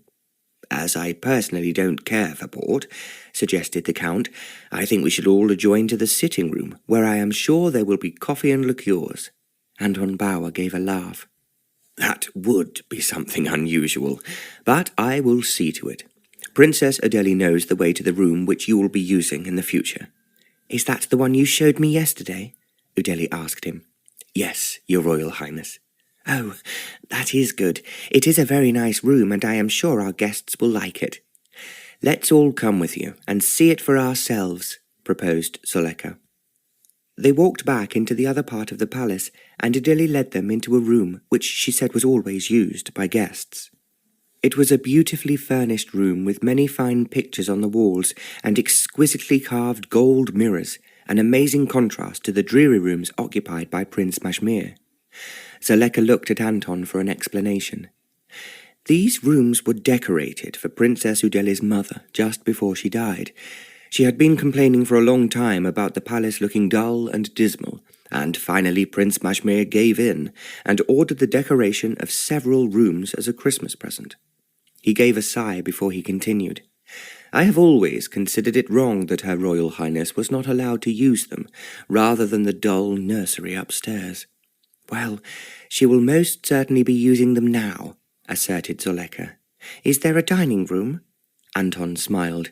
"Yes, there is a small dining room just as attractive as this room, and beyond it is what I am sure Your Royal Highness will enjoy, a library." Zoleka's eyes lit up. "I was just going to ask if there were books in the palace. I especially would like to read a history of Krnov if you have one." "I'm sure we have several, and, of course, they are all at Your Royal Highness's disposal." Then the Count suggested, "I think it is now too late to dance tonight, but I am going to insist that we have some music tomorrow. I have already heard from one of the officers I have been talking to that there is an excellent pianist in the city and a small band which can be hired whenever we require it." Zoleka laughed. "You certainly waste no time." "I think it's a question of having no time to waste." She knew exactly what he meant. However, she felt it would be a great mistake to talk openly of their fears about Krnov. Anton next suggested they played a game of cards, and a table was brought in with several packs of cards. They played ridiculous, rather childish games, which made them all laugh. Finally, as the clock struck 11, Zoleka said she thought it was time for them all to retire to bed. "We have so much to do tomorrow, and if the Count is going to keep us up late tomorrow evening, we shall need our beauty sleep in advance." She rose to her feet. While Udele was talking to the Count, Anton spoke to Zoleka in a low voice so that the others could not hear. "Would you like to give me your orders now for the morning, as I am sure you have a great number?" Zoleka drew him to one side. "First and foremost, I must purchase Princess Udele some decent new clothes. She only had those childish, ugly garments she was wearing when I arrived, and tonight she is wearing one of my gowns." "I thought that was so. There will be no difficulties about it. But how do you want to go shopping?" Zoleka smiled. "I think it is important that Princess Udele should become well known in the city, and therefore we must go in style." "With an escort?" "Of course. It is something that has never happened before," Anton admitted, "and will doubtless cause a sensation. That is just what I want." "And what else, Your Royal Highness?" "A list, which I am sure will not take much time, of the eligible and interesting young people of the same age as Princess Udele, or not much older, living in the city." She hesitated before she continued. "If, as the Count insists, we will be 20 or more for dinner tomorrow night, I would like to see the chef." "I cannot think what the Lord Chamberlain will say to all this," exclaimed Anton. "I will leave it to you to cope with him, Anton, and sometime tomorrow I would like a private meeting with the Prime Minister." Anton Bauer raised his eyebrows as she carried on. "It is he who asked me to come here, and I think it only right that I should tell him what I am doing, in case it is in any way contrary to what he wants himself." "I understand, and incidentally I am sorry for what happened tonight. I did suppose that perhaps His Royal Highness would be a little careful as you had just arrived." "Does he always drink so much?" "I'm afraid so," replied Anton. "What was he drinking?" "Vodka." "Now I understand. My father always told me that vodka suddenly takes possession of you when you are not expecting it." "I believe that is exactly what happens to him, but the servants are used to coping with it." Zoleka gave a heartfelt sigh as she was beginning to understand why no one was doing anything to modernize Krnov. She said good night to the rest of the party, and she and Udele walked up the stairs together. They had only gone a short way when the Count came running after them. "I forgot to ask you," he said. "Surely you will want to ride tomorrow morning?" "Of course I do," replied Zoleka. "And if His Royal Highness's horses are disappointing, we will have to ride our own." "That is just what I was thinking, but I have an idea that I would like to discuss with you in the morning. What time can you ride with me?" "Will 8 o'clock be too early or too late?" "Exactly right, and I will bring you back for breakfast at 9. He was just about to descend the stairs when Udele spoke up. "Oh, please may I come too?" "Of course, Udele. We would not think of going without you, and I'm sure that the Count will ask for an especially good mount for you." "I promise to do so," the Count called up from the bottom of the stairs, "and we will be waiting for you both at the front door at exactly 8 o'clock. "Thank you, thank you," both princesses chorused. As they went up to the landing, Udele sighed. "I just cannot believe all this is happening. It is so wonderful and so exciting. I'm quite sure I'm dreaming." "This is only the beginning," Zoleka told her, "and it is going to get better every day." When she said good night, Udele kissed Zoleka and then hugged her. "It is so marvellous to have you here in Krnov," she enthused. Please, don't go away too quickly." "I will try not to, but my father is missing me, and I cannot leave him for too long." She saw disappointment in Udele's eyes and added quickly, "But don't let us talk about leaving just as I have arrived. We have so much to do that we must have our wits about us and not make too many mistakes." "I am sure you never made a mistake, Zoleka. I'm already counting the hours I have to sleep before tomorrow morning comes." Hurry up and go to bed. I expect that the maid is waiting for you, and Marla is yawning when she thinks I'm not looking." Marla, who had been at the back of the room, piped up. "It's been a long day, Your Royal Highness." "I know, and you've been so fantastic in making things shipshape as you always do." She kissed Udele goodnight again and opened the door into the boudoir. "Hurry up and go to sleep," she urged her. "It will soon be morning." "I am just afraid that I shall wake up and find you have disappeared, and I am not in the lily room but back upstairs where it is dark and lonely." "Forget all about it, Udele, and enjoy the lily room, and everything will happen tomorrow." "I'm quite sure I'm going to do so." She waved her hand and disappeared. Zoleka closed the boudoir door and walked towards the dressing table. "What is happening downstairs, Marla?" she asked. "They feel as if they've been struck by a tornado, Your Royal Highness. The older palace servants be rather worried in case they've too much to do, but the young ones are thinking it's brought new life into the place, and not before 'twas wanted." Zoleka laughed. "Keep them thinking that way. I am sure they will have to take on some more staff if the Count had his way, and we throw parties every night." "His Royal Highness won't be taking much part in them," commented Marla, "from what I hears." "What have you heard?" "That he drinks himself stupid every night with 2 or 3 of his old cronies, and the servants always has to help him to bed as they can't help themselves.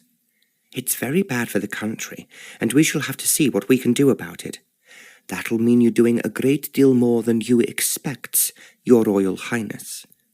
"Well, we will have to wait and see, Marla. More importantly, you do know that I shall need your help to make Princess Udele look as lovely as she should do. I'm going to tell the housekeeper that she must have a lady's maid for herself, someone who is experienced, but until then, I really need your expertise, please." "I expect expertise to be hard to find in this place." The way Marla spoke told Zoleka all too clearly she was not impressed with the palace.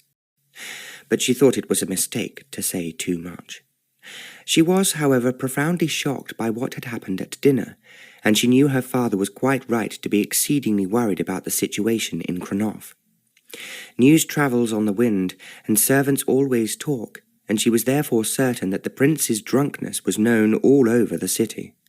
That meant not only his own people would know, but so would the Prussians and their local agents who liked to make trouble, and therefore prepare the way for taking over the country.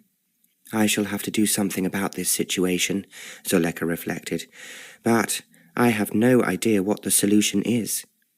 Because it had been such a long day, she fell asleep almost as soon as her head touched the pillow.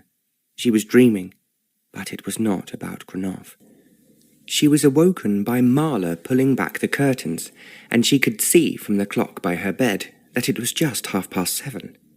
The sun was shining, and the idea of riding was, for the moment, far more important and stimulating than anything else. Having ascertained that Udele had also been called, she dressed hurriedly. Her riding habit looked very smart and fashionable. With it, she wore a small high-crowned hat swathed with a blue gauze veil which matched the colour of the habit. Zoleka was well aware, as she descended the stairs, that the Count was looking at her admiringly, as were the others waiting in the hall. There was not a sign of Peter or Anton, but there were 3 other gentlemen who the Count introduced. Zoleka realized at once they were officers from the most eminent regiment in Krnov, and they were young and good-looking. Udele came running down the stairs a little late. Zoleka knew that it was exhilarating and delightful for the girl to meet so many young men. "The officers are taking us to a place where we can gallop," announced the Count, "and I have chosen a horse for Her Royal Highness, which I think she will appreciate." Zoleka was rather apprehensive in case Udele was not a good rider, but her mother's Russian blood showed when she was mounted on a horse. The officers took them first through the garden of the palace. Out at the back there was a path leading to some plain land, which ran alongside a fast-flowing, sparkling river. Once there, they began to gallop in the high grass, and as they did so, yellow butterflies flew ahead of them. The sun was shining, and they had a glimpse of the mountains far away in the distance. It was, Zoleka considered, very nearly as beautiful and enchanting as Opava. They galloped for a long way. When the horses began to slow up, they were able to talk, so the Count drew his horse beside Zoleka's, and they let the others go ahead of them. "I want to tell you about my idea," he began. "I am longing to hear it, Franz. I walked over to the officers' mess last night and introduced myself, and all they wanted to talk about was horses. I am not surprised by that. I also gathered that their army is very small. The commander and the officers I brought with us today are convinced that they should expand it and enlist and train many more recruits than they do at the moment. I'm sure that is just what my father would think is very necessary. What I think would be a good idea," continued the Count, "is to say we need volunteers to learn riding from me as an expert, and I can be helped by the other officers if we attract a large number of recruits." "I think that is an excellent idea, Franz. At least it will increase the number of soldiers guarding the palace." "We shall need very many more if we are to protect the whole country." The Count was talking seriously to her, and Zoleka gave him quite a glance. "What is in your mind?" she asked tentatively. "I am telling you, Your Royal Highness, that I am extremely worried about Krnov, as I know you are." "How do you know I'm so worried?" He smiled at her.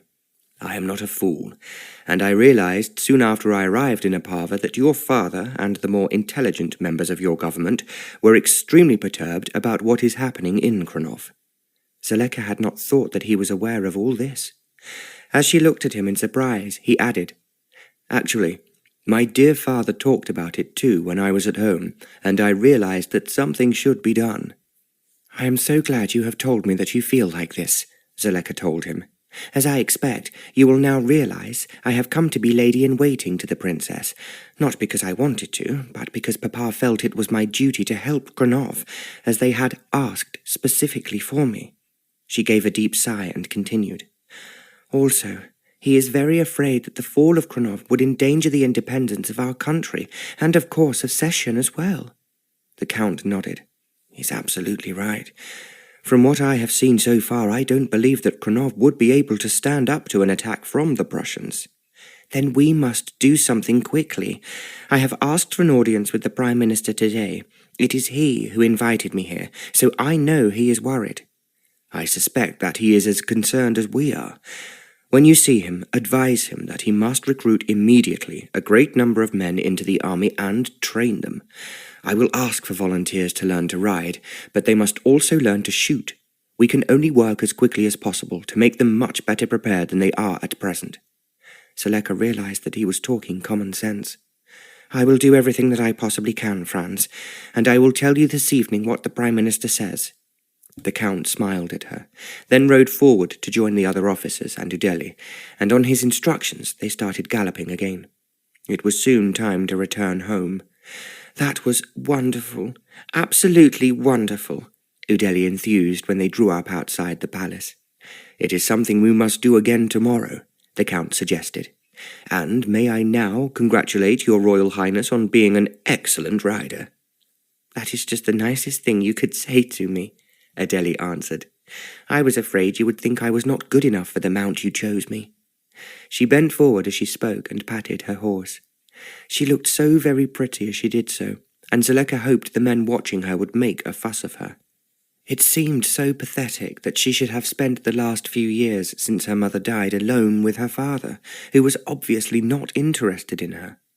She had been treated by the staff at the palace as if she was of no particular significance and like a small child. Zoleka thought it was extremely unkind of the Lord Chamberlain not to have found playmates for her. She might even have had girls of the same age to share governesses with her, instead of which, from which she had gathered, Udele had been doing lessons with dull, middle-aged governesses all alone. Their only idea of recreation was to take her for a long walk in the palace grounds and ride, but only when accompanied by an elderly groom. No one thought her important enough to require a proper escort or even an aide-de-camp by her side. "Things will be very different from now on," Zoleka resolved firmly as they walked into the palace. She noticed that although it was nearly 9 o'clock, there were none of Prince Majmir's aides-de-camp on duty, and only 2 footmen to receive them in the hall. "The whole of this palace is excessively badly run," she decided, "and for that I blame the Lord Chamberlain." Her third eye told her last night that he was not at all friendly, and now he was more likely to be an enemy than a friend. As she walked up the stairs to take off her hat, she gave a little shiver. She was beginning to think that, with the exception of the Count, she was left fighting a lonely battle with not enough ammunition and support to be sure of winning it. To Udele's delight, the officers took breakfast with them, and when they left, they were saying they were looking forward to riding tomorrow. "I will require a carriage in half an hour," Zoleka said, "to take Her Royal Highness and myself to the shops. Please send a messenger ahead now to the most exclusive shop in the city and inform the manager we are arriving, and will require the attention of the manageress of each department." She was making this request to an elderly aide-de-camp who had now condescended to show up. He gasped at what she had just demanded. "It is something we have never done before, Your Royal Highness." "All the more reason to do it now," Zoleka replied sharply. "And please hurry, or they will not be ready for us when we arrive." The Count was listening to the conversation, and he asked Zoleka, "Anton Bauer told me that you require an escort?" "Of course. I think that as the palace personnel seem not to know their duty, I will send 2 of your men with you and 2 from the palace. It will be the quickest way for them to learn the correct way to behave." "I think that is an excellent idea." It was then that Zoleka heard an angry voice behind her. "It is quite unprecedented for Princess Udele, if she goes to the city, to require an escort." "Good morning," said Zoleka rather pointedly. "Good morning, Your Royal Highness," replied the Lord Chamberlain. "I was just remarking that it is quite unnecessary for Her Royal Highness to have an escort." "But I am afraid it is necessary for me. My father would certainly not allow me to wander about in a strange city without an escort. In any case, I think, as Her Royal Highness has grown up and is no longer in the schoolroom, that people should get to know her and form a deep respect for her." "And you think that makes it necessary for her to demand a full escort?" the Lord Chamberlain asked in an aggressive manner. "I think it is essential, and, as I have said, I have no intention of going without one. You cannot be so blind as to not realize that the princess needs new clothes. She can hardly go on appearing in public in what she has worn in the schoolroom." There was nothing the Lord Chamberlain could say. He was muttering darkly to himself as he stalked away without bowing to Zoleka, as protocol demanded that he should have done. The Count smiled. "You will have to get rid of him," he whispered. "That is just what I was thinking, but I am not sure how. I am sure he will cling to his post as if to a lifeline, which of course it is, as no one else would employ such an old grumpy." Zoleka laughed as she ran up the stairs to change. Once again, she had to lend Udele one of her best dresses. The only clothes the poor girl had were childish and so unbecoming, and Zoleka knew it would be a mistake to take Princess Udele into the city with what she hoped would be a fanfare of trumpets, unless she was dressed for the part. However, in one of Zoleka's pretty and colourful dresses, she looked perfectly presentable. When they walked down the stairs, the carriage was waiting outside the front door, and so was their escort. The 2 soldiers from Opava looked very different to those from the palace, although it was obvious that the Count had tried to smarten them up. Zoleka felt that at least the people in the city would be aware that they were seeing something unusual. She was not mistaken. The moment they moved from the park in front of the palace and into the streets, the children pointed at them. People walking on the pavement stopped to stare, but Zoleka noticed that nobody waved or cheered as they would have done if she had been at home. She herself always waved to the crowd, and they all waved back, and small boys would run beside the carriage, trying to keep up with the horses. It was quite a long way through the crowded streets to reach the shopping centre. Zoleka looked out from the carriage and hoped that at least tonight the people of Krnov would be talking about their Princess Udele. The carriage stopped outside a large shop, and quite a number of pedestrians stopped to stare out of curiosity. As Udele and Zoleka climbed out of their carriage, she became aware that they did not know who the young girl might be. There were no cries of "good luck." Because the palace messenger had been sent ahead, the manager of the shop was waiting to receive them. He bowed politely to Udele and Zoleka, and then he asked which department they wished to visit. "We wish to view your best and smartest clothes," said Zoleka. Princess Udele is now 18, and you will understand that she must be dressed appropriately. I am sure that you have beautiful clothes which will enhance her natural beauty." The manager gasped. Despite the word he had received from the palace, he had not really understood what was required. Now, almost shaking with excitement, he took the two princesses straight up to the first floor and sent for the manageress of each department. It took them nearly 2 hours to buy what Zoleka thought was just a foundation of what would be eventually required for her royal trousseau. Udele was overcome. "I never dreamt I would ever own any clothes so beautiful, or so many of them," she whispered to Zoleka. "Do you think Papa will be willing to pay for them? I think he will be delighted that you look so smart and pretty." She thought privately that Prince Majmir might just be difficult at having to pay the bill out of the privy purse. If so, she was sure that the Prime Minister would contribute towards it. After all, to build up the prestige of the royal family was as important as providing an army with more soldiers and more guns. When they left, the manager of the store, bowing again, thanked them both profusely for their visit. Even at such short notice, he provided 2 bouquets which he presented to each of the princesses, and promised that everything they had ordered would be delivered to the palace as quickly as possible. As they drove away, Udele was rapturous. "That was fantastic. You do not think Papa will be angry?" "I see no reason for him to say very much about it. He has to get used to seeing you look pretty and attractive, and naturally grown up and sophisticated." Udele laughed. "He cannot expect me to remain a child forever." Zoleka nearly replied that was exactly what he had done. Then she told herself that would be unkind, so she changed the subject and said, "Now, we have to wonder who the Count will have asked to dinner tonight. You must wear the prettiest gown we have chosen today for you, to make your grand entrance into the social world." She only hoped as they drove on that this was true. Not only did the streets they were driving through look poor and dilapidated, so did the people. If the Prussians were watching and contemplating taking Krnov over, this would surely be their moment. In her heart, Zoleka feared that there would be little opposition, even from the Krnovians themselves. Chapter 4. When eventually they did arrive back at the palace, Zoleka and Udele had a quiet luncheon with Anton Bauer. There was no sign of the Count or of Peter Seitz. Once luncheon was over, there was a message from the Prime Minister. It said that he would be honoured if Princess Zoleka could come to his office in the Parliament building that afternoon. Zoleka ordered the carriage again and asked Udele to ensure that the music room was tidy and cleaned for the evening. "I should also look at the ballroom," she suggested, "in case the Count asks more guests than we expect, and do see there are flowers everywhere, as it will look very bare otherwise." The princess ran off delighted, Zoleka thought, at being able to issue orders at last, something she had not been able to do when she was stuck up in the schoolroom.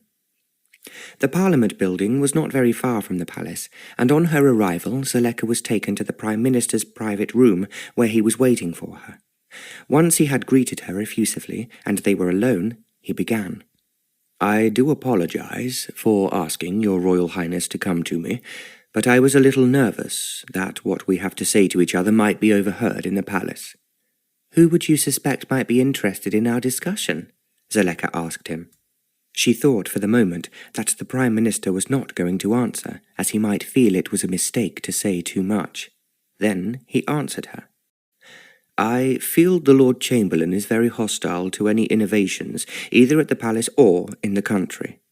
"I thought exactly the same, and although it may be difficult to contemplate, you should get rid of him." The Prime Minister made a small, helpless gesture with his hands.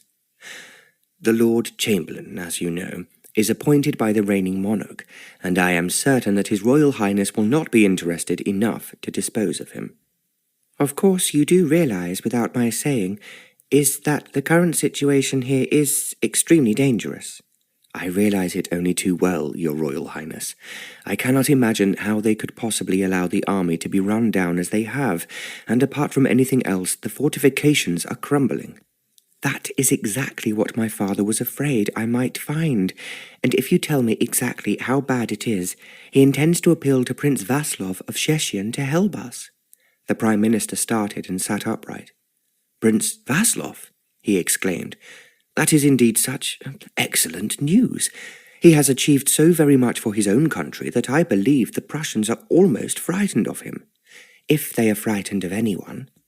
I am seriously impressed with the Count's idea of recruiting men into the cavalry, but we do need even more men in the infantry. I think you should talk in detail to the Count about the problem. He seems full of ideas, and, as he is so young and enthusiastic, he will appeal to all of those in the country who are out of work, and as a consequence feeling hard up." "That is indeed so," replied the Prime Minister. "I have been worrying as to what I can do about it." He gave a sigh before he continued. "The generals are all old and have no intention of giving themselves any more work. Although I have placed a large order for more weapons, I cannot help wondering who will use them." This was plain speaking, and Zoleka was silent for a moment until she proposed. "For the time being, until my father can persuade Prince Vaslov to join us, I suggest that you should talk to the Count." "I will certainly do so," the Prime Minister agreed. "The Count is also concentrating on cheering up the palace. We are to have a dinner party tonight and a dance afterwards.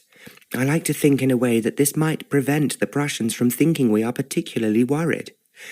"You are absolutely correct, Your Royal Highness. News from the palace will carry swiftly over to the city and to those outside it." Zoleka thought for a moment. "I think I should send Peter Seitz back to report to my father immediately. I will also ask him to send us more horses, which I am sure the Count will require, unless you have enough here in Krnov. Knowing very well how magnificent your father's horses are, I would not think of comparing ours with them, and would be very grateful for any additions to those we already have. I will pass on the request to my father at once. And now, please, will you help me in another matter?" The Prime Minister looked a little surprised. "Of course, Your Royal Highness. I will certainly do anything you want." "There is going to be a very large bill for the new clothes which Princess Udele simply must have. She must no longer look as if she is still in the schoolroom. If the Lord Chamberlain is tiresome, can I send the bill to you? After all, to bring her out as a debutante and dress her fashionably as a princess is, I believe, definitely a weapon against the enemy." The Prime Minister laughed. "Your way of persuading me is quite different from anything I have ever experienced before. Of course, I will cope with the bills if there is any trouble at the palace. What you are now doing, Your Royal Highness, is exactly what I have believed for some time is so very necessary for the salvation of Krnov, and I am most grateful." They smiled at each other. And then Zoleka drove back to the palace. She sent first for Peter Seitz. "As it is such a lovely afternoon," she said when he came hurrying into the room, "I suggest that we walk in the garden." She recognized by the expression in his eyes that he understood why she was making this suggestion. "What an excellent idea, Your Royal Highness," he replied. "There are some plants in the garden which I think are very different from ours, and your father would be most interested in them." They went out into the palace garden and walked across the lawn towards the fountain. They were both ostensibly looking at the goldfish and admiring the drops of water falling in the sunshine like 1,000 rainbows. Zoleka told him everything she had discussed with the Prime Minister. "I suppose you want me to carry the news to His Royal Highness immediately?" "If it is not too much trouble for you, Peter, as you have only just arrived, but I do think that the sooner Papa knows the situation, the better." "I will go now, and tell the Lord Chamberlain and anyone else who is interested that because they are going to be many parties, you need some jewellery which you did not think you would need." Zoleka clapped her hands together. "That is very clever of you, Peter, and actually it would be useful for me to wear a small tiara and a necklace that Papa thought was too old for me. I definitely need to feel confident, and in those I shall dazzle. I will bring them back with me, so that there will be no suspicion I was going for any other reason. You can tell the Count the truth, but no one else. I have already had a long discussion with him this morning. He, too, is extremely worried by the situation." He paused for a moment, as if he was considering what he should say next. "Last night, after you and Her Royal Highness had retired, we went into the city. No one had any idea who we were, and we circulated among the men drinking in the bars or talking to each other in the main square. And what did you find out? Zoleka asked him. As it was such a vital question, she glanced over her shoulder as she spoke to make certain that there was no one near them. There is no doubt, Peter told her in a low voice, that the Prussians are infiltrating the city and the smaller towns. What is more, we gathered they are prospecting for minerals in the mountains, which have been left completely unexplored by the Krnovians. How can they be so stupid? That is what happens when there is no one to give orders. You have seen how helpless Prince Majmir is. We cannot lose Krnov to the Prussians, asserted Zoleka. If we lose Krnov, they will instantly plan to take over our country and Cieszyn. Peter nodded, as there was no need for him to say what they both knew was the truth. I will go back to the palace and prepare to leave immediately. I expect you will want to write a note to your father, but make it very discreet, just in case I am interfered with on the road. Zoleka looked at him with startled eyes. You don't really think that could happen? I hope and pray that it will not. Then you cannot go alone. You must arrange with the Count for 2 of our men to accompany you, properly armed. I think it would be a wise precaution, and of course it would be wise for your Royal Highness to tell the Lord Chamberlain and anyone else who may be interested why I am returning to Opava. Just for a tiara. They both smiled a little wryly, knowing how much was at stake. Zoleka went back to the palace and joined Udele in organising the room for the evening. They did not see the Count or find out what he was doing until he came in at tea time. Both princesses greeted him enthusiastically. Udele, because he was arranging a party just for her, which she had never experienced before. Zoleka, because she knew that he was aware of the danger which threatened them. He was, in fact, the only person at the moment able to do anything about the problems facing Krnov. The Count settled himself down into a comfortable armchair and accepted a large piece of iced cake. I am so hungry, he remarked, because I gobbled my luncheon. But I have arranged quite an amusing party for you tonight. You really have, exclaimed Udele eagerly. It is your party, and everyone who has been asked has been told that it is to be the first of a series of amusing entertainments to be given in your honour. Udele was looking at him with shining eyes. Then Zoleka said, It sounds fabulous. Tell us exactly what you have planned. The party tonight will be fairly small, as I could not get in touch with all the people I wanted to, but I have arranged for a large formal ball to take place in 3 days' time. The palace secretaries are sending out the invitations at this very moment. A ball? For me? Sighed Udele in a rapturous voice. All for you, confirmed the Count, and you are to wear the very best dress and all your jewels. I will do it, I promise I will. Oh, it's so wonderful I can hardly believe it's true. I have also arranged, continued the Count, that there will be a race meeting next week, which is an event I understand was abandoned by your father 5 years ago. Fortunately, the racecourse is still there. He looked at Zoleka as he spoke, and his eyes were twinkling. I have now engaged 100 men to prepare the racecourse, and I have instructed the secretaries to send a message to all the people in the country who are known to own a horse. If they are not up to our standard, but can use their 4 legs, that is all I require of them. Zoleka laughed. You are absolutely splendid, Franz. I know there will be a huge response. Everyone, young or old, enjoys a race meeting. I have every intention of riding myself, and it will be most interesting to find out what opposition I will have to encounter. You must not win every race, Zoleka smiled at him, even if you are heavily handicapped. You are never to mention that word, the Count replied in mock dismay. Of course, I want to win. You have to behave like a gentleman and give the others a chance. I am just wondering if I should include a ladies' race. Zoleka stared at the Count in astonishment. It was something she had never heard of before, but Udele, however, quickly intervened. I want to ride a horse in a race. It would be the most thrilling thing I have ever done. Oh, please, please let me take part. The Count looked across at Zoleka, who made a gesture with her hands. It is unusual, but certainly original, and it will start people talking.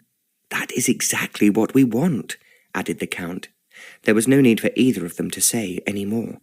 They knew nothing could more attract the attention of the men and women in the street than a race meeting in which women were to participate.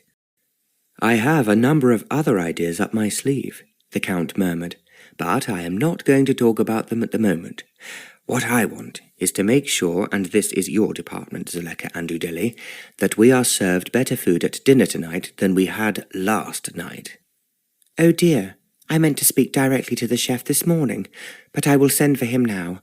Do you want to talk to him too?" Zoleka exclaimed in dismay at having forgotten such a fundamental necessity for the evening's success. "No, I have a lot of other work to do. But while you are talking to the chef, Princess Udele shall show me to the ballroom. It will be too big for tonight's party. But you did say there was another room?" "The music room," supplied Udele. "Then let us go and take a look at it," the Count suggested, rising from his chair.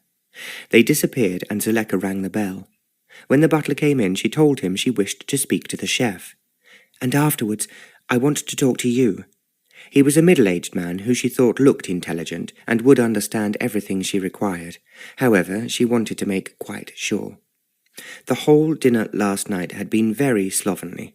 The silver needed a good cleaning, and the table had not been decorated. The chef was with her a few minutes later, and to her relief he was a young man and seemed intelligent. She realized as soon as he spoke to her that he was French. So, speaking to him in his own language, she asked him how long he had been at the palace. "I came here from Paris, Your Royal Highness," he replied. "I am making a tour of Europe, staying in different countries to learn their special dishes, and also teach them a little about French cooking." Zoleka smiled. "Which they certainly need in abundance in Krnov. You might be interested to hear that my father employs a French chef at home in Opava, and the French, of course, know more about food than any other nation in Europe." The chef bowed. "That's so very kind of Your Royal Highness, and if I'm allowed to, I'll do my very best to please." "That is exactly what I want to talk to you about." She quickly found out that up to now he had been very much restricted, not only in regard to which food was bought, but how it was prepared. The Lord Chamberlain passed all the palace menus, and invariably he ordered the same dishes over and over again because they were what he himself preferred. It did not take long for Zoleka to tell the chef that she wanted good French cooking, leaving the young chef delighted to have the opportunity to use his talent and skills to create fine food. She also told him that he must engage more help because of the future parties the Count intended to arrange for Princess Udele. "That's good news, very good news indeed, Your Royal Highness. I promise you that if I have enough help, I can perform miracles. You are to engage as many servants as you require, and if there is any trouble from the Lord Chamberlain, tell him they were my orders, and I will discuss it with him." The chef left her, hurrying off to start preparing for tonight's dinner. Zoleka next had a heart-to-heart talk with the butler, explaining that they were planning to invite perhaps 30 or 40 people for dinner. He threw up his hands in horror. "It's impossible, Your Royal Highness. Quite impossible," he cried somewhat hysterically. "I am afraid it has to be possible. The guests have already accepted the invitations, which have been sent out in Her Royal Highness's name, and, let me tell you, this is to be the first of a great number of parties." "But I can't do it with the small number of footmen I've got at the moment," he expostulated. "Then engage more." "I don't think the Lord Chamberlain will allow me to do so." "At this very moment," asserted Zoleka, "I am in command. I have come to visit Krnov at the request of the Prime Minister to ensure that this country takes its proper place beside Opava, which is my own country, and Cieszyn, which is Prince Vaslov's. I regret to say that you lag very far behind them, and are giving a very poor impression to the outside world." The butler was silent, and she continued, "Either you collaborate and do what I require, or I will find someone who will. It should not be difficult in a city where so many people are unemployed." The butler, who clearly had no wish to lose his job, climbed down at once.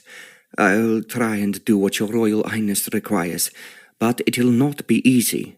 "Nothing is easy when things have been neglected and allowed to deteriorate as they have here in the palace." Employ as many men as you like, and I hope tonight at the dinner party the silver will at least be clean and shining, and the very best decorations you keep in the safe must be brought out." She thought the butler was looking rather stricken. "May I offer a suggestion?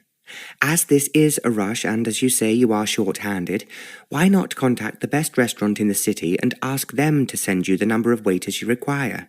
I am sure they would be delighted to come to the palace, and I will see to it that the Lord Chamberlain pays them appropriately for such occasions." The butler visibly cheered up. I think I can do that, Your Royal Highness, and I know an excellent local restaurant that would be only too honoured if they are asked to help."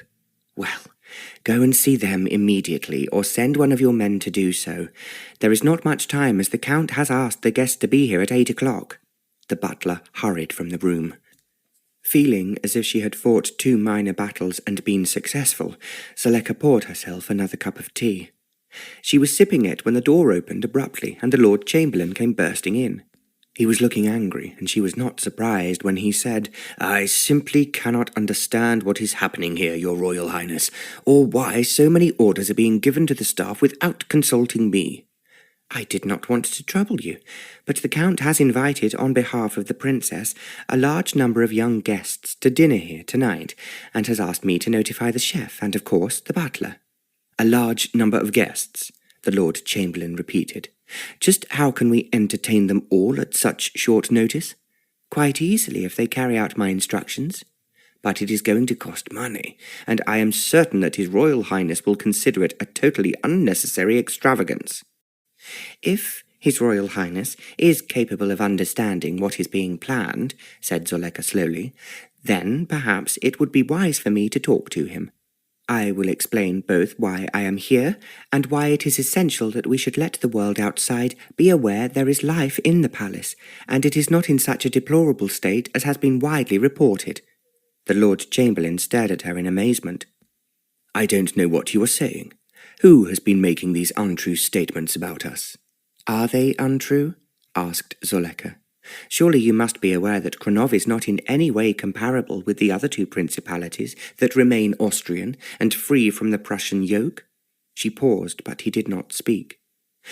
"Your people are impoverished simply because you have not developed any of the valuable minerals in your mountains or cultivated the soil properly.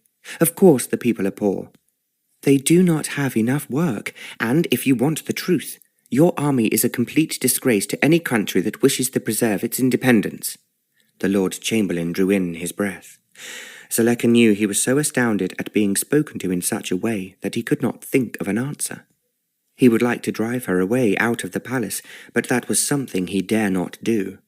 While he fumbled for words, Zoleka continued, "I think, my lord, the best thing you can do is to leave me to carry out the work I came here to do at great inconvenience to myself. I have the fullest support of the Prime Minister, and I can only hope that, when the palace does entertain, the guests will not be as shocked as I have been since my arrival." As she finished speaking, she walked to the door. The Lord Chamberlain was too astonished by what he had just heard to open it for her, so she opened it herself, and without another word left the room. Feeling a little breathless after her outburst, Zoleka walked slowly down the passage to the music room. As she expected, the Count and Udele were there rearranging the flowers, which had just been dumped down by the gardeners. They looked up as Zoleka appeared, and the Count observed, "If you want something done well, you have to do it yourself." "You can leave the gardeners to me," said Zoleka. "I have just arranged the menu for tonight and the waiters. You will not be at all surprised to hear that we do not have enough help unless we borrow them from the city." The Count laughed. "I rather expected it, and I do hope the food will be better than last night." "I have discovered one good surprise in the whole place, Franz, and that is we have a French chef." "Now that really cheers me up. Do you think this room looks better now?" Udele had arranged the flowers on the mantelpiece and artistically around the platform on which the band would sit. "I think that what it wants are palms and aspidistras to stand behind the band, as it looks rather bare." "You are quite right," agreed the Count. He walked across the room to ring the bell. One of the footmen answered it after what seemed a little too long for a servant on duty. "Fetch me the head gardener," ordered the Count, and any other gardener on duty at present, and bring them here at the double." The footman looked startled, but the Count's voice was in itself a command. They heard him running down the passage. Zoleka giggled. "If we go on like this, I have a feeling the whole palace will fall down on our heads." "Nothing would surprise me. I expect the roofing has been neglected and the walls have cracks in them." Zoleka laughed again, but at the same time she was well aware it was really no laughing matter. "Is everything really all right?" asked the Count. "If you want the truth," responded Zoleka, "I think everything here is totally wrong. But what you are doing is marvellous. We can only hope it will make people, whose name we must not mention, pause and think." The Count nodded, and then he said in a low voice which only she could hear, "We are running against time, and that is what really frightens me." "I know, Franz. We can only hope that we can beat them by keeping one move ahead and by using our brains. Obviously no one in this country has used theirs for a long time." "How could they have been such fools?" the Count sighed. "Equally, I do love a good battle, and this one, my lovely princess, you and I must win. If we do not, we will never forgive ourselves." Udele, who was bringing in more flowers, turned round to face them. The sunshine coming through the window shone on her, and she was looking very lovely in one of the dresses she had bought that morning. It struck Zoleka just how ghastly it would be for her if the Prussians took over the country. If they did not actually kill her, she would surely be thrown out with her father to live in penury and misery, into a world where no one wanted them. Zoleka saw that the Count was looking at her too. She murmured to him quietly, "We have to win, for her sake." "That is just what I was thinking. She has no one but that drunken father, and by the blessing of God, you." "You have forgotten yourself, Franz. No one could have done more than you have done in the last 24 hours. He smiled. Then, in her usual cheerful voice, Zoleka continued, "And there is a great deal more to come. One thing which is cheap in this country is enthusiasm, and one does not have to pay extra for using one's brains." Zoleka was laughing as Udele joined them. "This room looks better already," she enthused. "And it is going to look a great deal better still," the Count added, "when you dazzle them tonight, as they have never been dazzled before, and they will have so much to talk about when they go home." "They must thank you and not me," insisted Udele. "How can both of you be so wonderful as to make all these amazing wonders happen?" "This is just the beginning, but you have to play your part. You must smile at everyone and make them go home feeling they have never enjoyed a more delightful evening." "How can I do that?" Udele sounded a little worried as she spoke. However, she looked so very pretty, gazing up at the Count, that Zoleka remarked, "You are not to be nervous. Everyone coming here tonight will be excited and curious, because most of them have never been to the palace before. What we have to do is to make them think how much they have missed, as it is such a beautiful place." As she spoke, 3 gardeners were ushered into the music room by the footman. The Count walked across to them, and to Zoleka's surprise, he spoke to them in their own language. He asked which was the head gardener, and said to him, "I need your help. Her Royal Highness, Princess Zoleka, has just arrived in Krnov, and so have I, to find that the palace has been neglected, and the rooms that we are having a party in tonight look dull and dismal. The one thing which has favourably impressed me and Her Royal Highness is the palace gardens." Zoleka noticed that the head gardener straightened his shoulders and looked pleased with himself. "What I want you to do," added the Count, "may be rather difficult, but I feel you will not fail me." "What is it, sir?" "I want you, in the next several hours, to make the inside of the palace as beautiful as you have clearly made the garden outside. It means that every flower you have in pots is to be brought in immediately. I want aspidistras and palms behind the stage, and in the corners of the room which look rather bare. The same in the passages and in the dining room, and of course in the drawing room where some of the guests will sit when they are tired of dancing."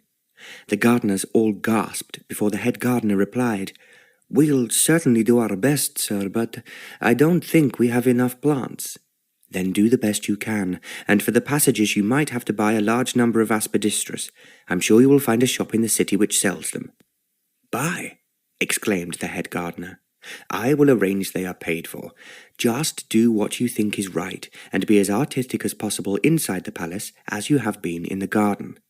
I am sure everyone will be astonished at what they see, and it will be very good for your reputation as a gardener." The head gardener smiled at this comment. "I wish I had a little more time, sir." "You will have more time before the ball that will be given for Her Royal Highness in 3 days' time." "A ball?" gasped the head gardener. "For that we shall use the ballroom, and again I will require flowers and more flowers. Bring in whatever you can, buy what is necessary, and put on a display which will be talked about the length and breadth of Krnov."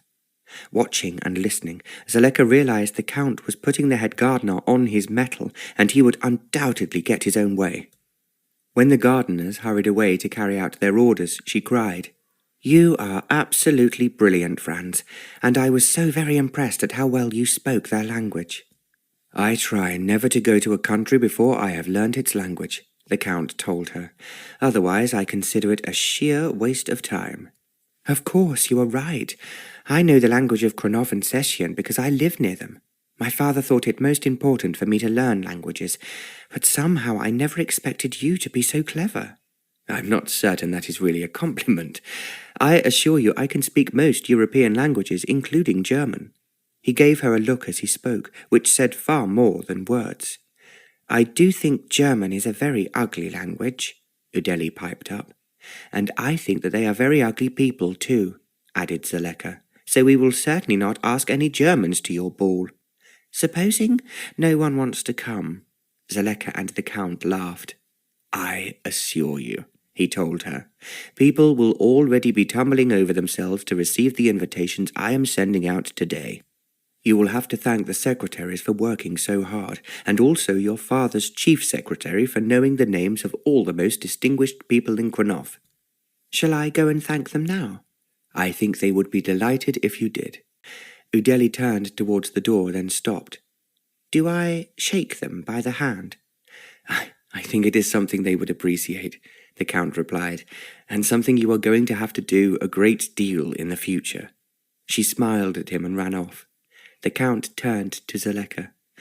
"She is so very lovely and completely unspoilt." "We have to save her, Franz, but heaven knows how a child of her age and with no knowledge of the world will be able to run a country, let alone Krnov." The Count did not reply, and Zoleka commented, "We can only hope, useless though he is, that her father will not die." She was about to add, "and the Prussians will not arrive too soon." Then she thought that it might be a mistake to say anything in the palace about that dreaded danger. She was still thinking of what Peter Seitz had told her. It made her shiver, and it was almost as if a giant hand was stretching out towards them. There was nothing to save them from being caught up in it forcibly and crushed by the might and power of the Prussians. There was only the small effort that she and the Count could make to stop them. Only if they had enough time could they effectively strengthen and increase the size of the army, and maybe, by some miracle, they could arouse in the people the will to resist, something they obviously lacked at the moment. It all seemed so difficult. Zoleka found herself praying silently in her heart. "Help us. Please help us, God." Chapter 5. Looking around the room, Zoleka just knew that the dance was a huge success. Dinner had been far better than she had hoped, and there had been enough hired waiters, so it did not take too long. The band from the city was small, but they knew all the latest and most alluring tunes. There was no doubt at all that Udele was enjoying herself. Her brown eyes were shining brightly, and she was looking exquisitely beautiful. The young men were falling over themselves to ask her to dance. Zoleka gave a sigh of relief. She had worried so much in case at the last moment everything went wrong, but it could not have been a better evening. The windows of the dining room opened onto the garden, and in some clever way, at the last minute, the Count had found lanterns to hang in the trees. There were fairy lights placed around the fountain, which looked even lovelier with the moon rising in the sky and the stars shining overhead. At 1 o'clock exactly, the Count brought the party to an end. "Oh, we must stop?" Udele asked plaintively. "We men have a lot of work to do tomorrow, Your Royal Highness, and I expect you will find you do too. Do not forget you have a ball being arranged for next week. If it is as fantastic as this party, I shall enjoy every moment. Thank you for being so wonderful." She looked up at the Count. "I said you would be the belle of the ball," he said earnestly. "Entirely thanks to you and to Princess Zoleka." He smiled and next instructed the band to play the national anthem. Everyone stood to attention, and then reluctantly the guests began to say good night. "It has been such a lovely evening," they said one after another. As the last one left the ballroom, Zoleka turned to the Count. "I was so afraid it would not come off, but it has all been marvellous. I have come to the conclusion you are a magician." "That is exactly what he is," agreed Udele. "Ever since you and he have been here, the whole palace has been transformed." Zoleka looked towards the Count as they were both sharing the same thought. How long would the transformation last? As they went upstairs to bed, Udele repeated over and over again how much she had enjoyed herself. She kissed Zoleka good night. Then, childlike, she threw her arms round the Count. Thank you. I want to go on saying it 1,000,000 times." He kissed her on the cheek and she ran off towards her bedroom. Zoleka smiled at him. No one could be more grateful. "And I am very grateful to you," replied the Count. "The dinner was superb, and I expected it to be a failure. We have a great many more nights to come when we must succeed as well, so the sooner we both retire to bed, the better." "You are right. Good night, and God bless you." He walked into his room, and Zoleka went into hers. She was pondering how very charming he was, and how intelligent. It seemed a pity that he was the youngest son, as he would not inherit his father's rank or the vast family estate, which would go to his elder brother. "I am sure he will find something interesting to do with his life," Zoleka said to herself. Marla helped her to undress, and when she climbed into bed, she fell asleep immediately. She was woken the next morning by bright sunshine streaming in her room as Marla pulled back the curtains. It seemed to her that she could not have slept more than an hour or so. Stretching and yawning, she suddenly remembered they had arranged with the Count to go riding, which was something she did not want to miss. Udele must have felt exactly the same, because she was dressed before Zoleka. She waited, and they walked downstairs together. The horses were outside just as they had been the day before, but today not only was the Count waiting for them, but 4 Krnovian officers. The 2 princesses called out, "Good morning." They mounted the horses the Count had chosen for them, and they all set off. Zoleka felt she was enjoying her morning ride even more than she had yesterday.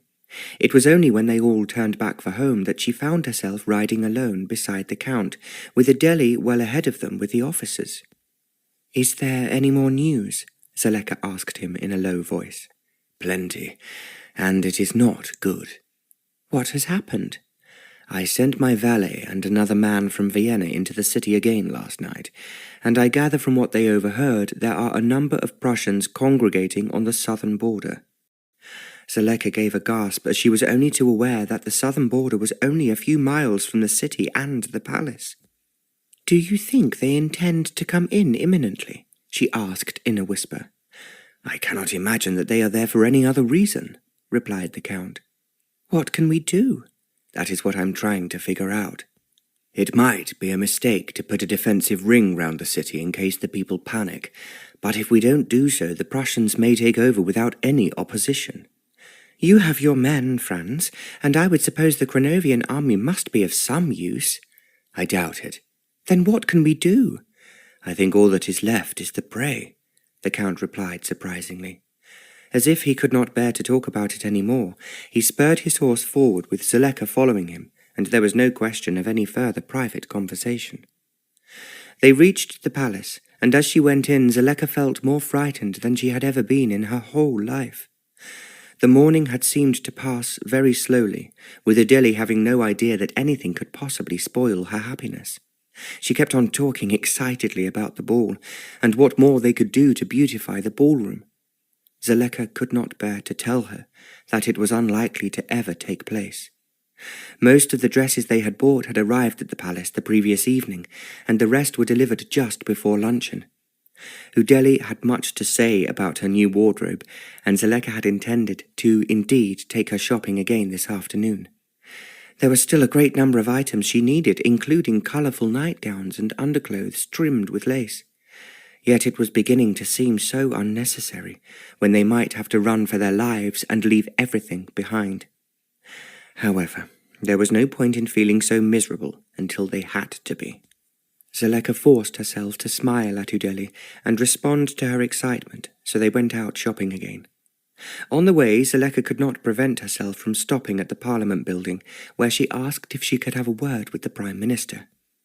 She left Udele sitting in the carriage, telling her she would not be more than a few minutes, and it would not be worth her while coming in with her.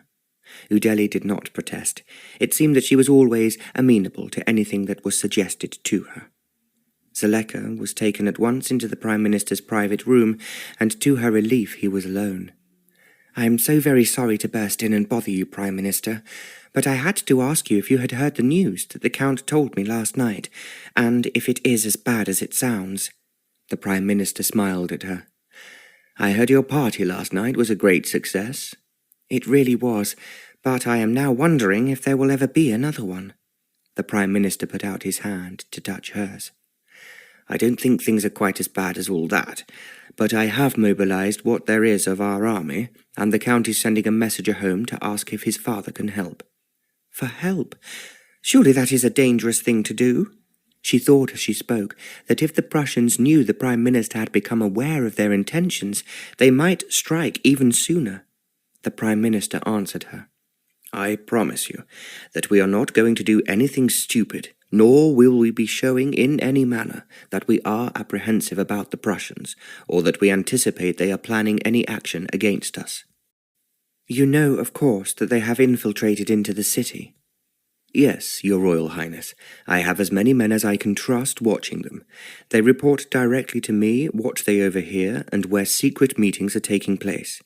Zoleka smiled at him. "I can see I am being unnecessarily nervous, but it would really break my heart if Princess Udele, who is at the moment so very happy and thrilled with everything that is happening, finds herself without a country and with no one to support her but her father. That is something I am determined to avoid. To be frank, I am putting all my faith in the Count. I have never known a young man who is more intelligent and who has more resourceful ideas in an emergency." "Then we must trust that he will find some way of defending us.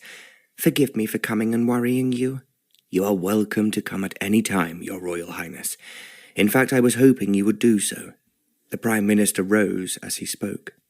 "Go on with the excellent work you are doing at the palace, and make our Princess Udele into a beauty. I can assure you, everyone is talking about her."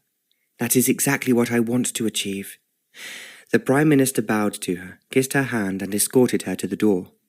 She expected to find Udele waiting in the carriage, but, to her surprise, she was outside on the grass lawn that encircled the Parliament building. She was surrounded by a crowd of children. She was talking to them all, and two little girls were showing her how well they were able to skip, while a small boy was turning somersaults. Most of the children had their mothers with them, watching what was happening, and obviously delighted that their children should interest the princess. When Zoleka and the Prime Minister joined them, Udele enthused eagerly. "Look how clever this little boy is, and the girls tell me they can skip 100 times without stopping." She spoke with much excitement in her voice, and the Prime Minister said to her, "I hear your Royal Highness can ride better than anyone expected, and that you are taking part in a race." "Is the race really going to be run?" she asked. "If it is, it will be something that has never happened before in Krnov." "You are introducing us to so many new things," the Prime Minister remarked. Udele laughed. "You must thank Princess Zoleka and Count Franz for that idea." "I am thanking them both, and I am glad to see you are making yourself known to our citizens." He looked around at the children who had stopped playing to stare at him and Zoleka. "This lady is your princess," he told them and their mothers, "and as we are so happy to have her here with us, I suggest you give her a cheer and wave to her when she drives away." The children cheered a little shyly at first, and then as Udele climbed into the carriage, they cheered loudly. They waved and waved as she drove away until she was out of sight. Udele looked at Zoleka. "Was it wrong of me to get out of the carriage?" "No, exactly right, and what you must do whenever you can. Even when I was quite young, I always talked to the people who came to the palace. And if I was with Mama in town, people used to cheer and wave like the children did just now, when we were driving through the streets. They don't do that to me. But they will in the future, Udele. You have to show them that you care about them, and that they matter to you." "They do. Of course they do. But as I was never allowed to pay a visit to the city, I never had a chance of seeing or meeting anyone. You are going to have plenty of chances now." Zoleka hoped as she spoke that it was the truth. They bought a great number of items to the delight of the shopkeepers, including some very pretty high-heeled shoes. As they drove back to the palace, Zoleka wondered what had been happening while they had been away at the shops, and she could only hope that everything had been quiet and peaceful. Udele now ran upstairs in order to take off her hat and handed her purchases to her new lady's maid, who had been engaged for her by the housekeeper. Zoleka as well took off her hat and put it down on a chair, and then she walked out through a side door into the garden. She was feeling, just like her mother had felt when she was worried, that there was nothing more soothing than the beauty of flowers, the soft fall of water in a fountain, and the birds fluttering in the trees. She walked across the lawn. Among the shrubs there was a small cascade falling from the trees behind the palace. It flowed down through the garden and into the park that surrounded the buildings. Zoleka stood gazing at the cascade for a long time. Then she decided she must go back and give Udele her tea. She only hoped that the Count would come and join them, so that they could learn the up-to-date news. She turned back towards the palace, and as she did so, she saw a man coming across the lawn towards her. She thought for a moment that it must be one of the officers who had been riding with them earlier in the day. As he drew nearer, she realized that she had not seen him before anywhere.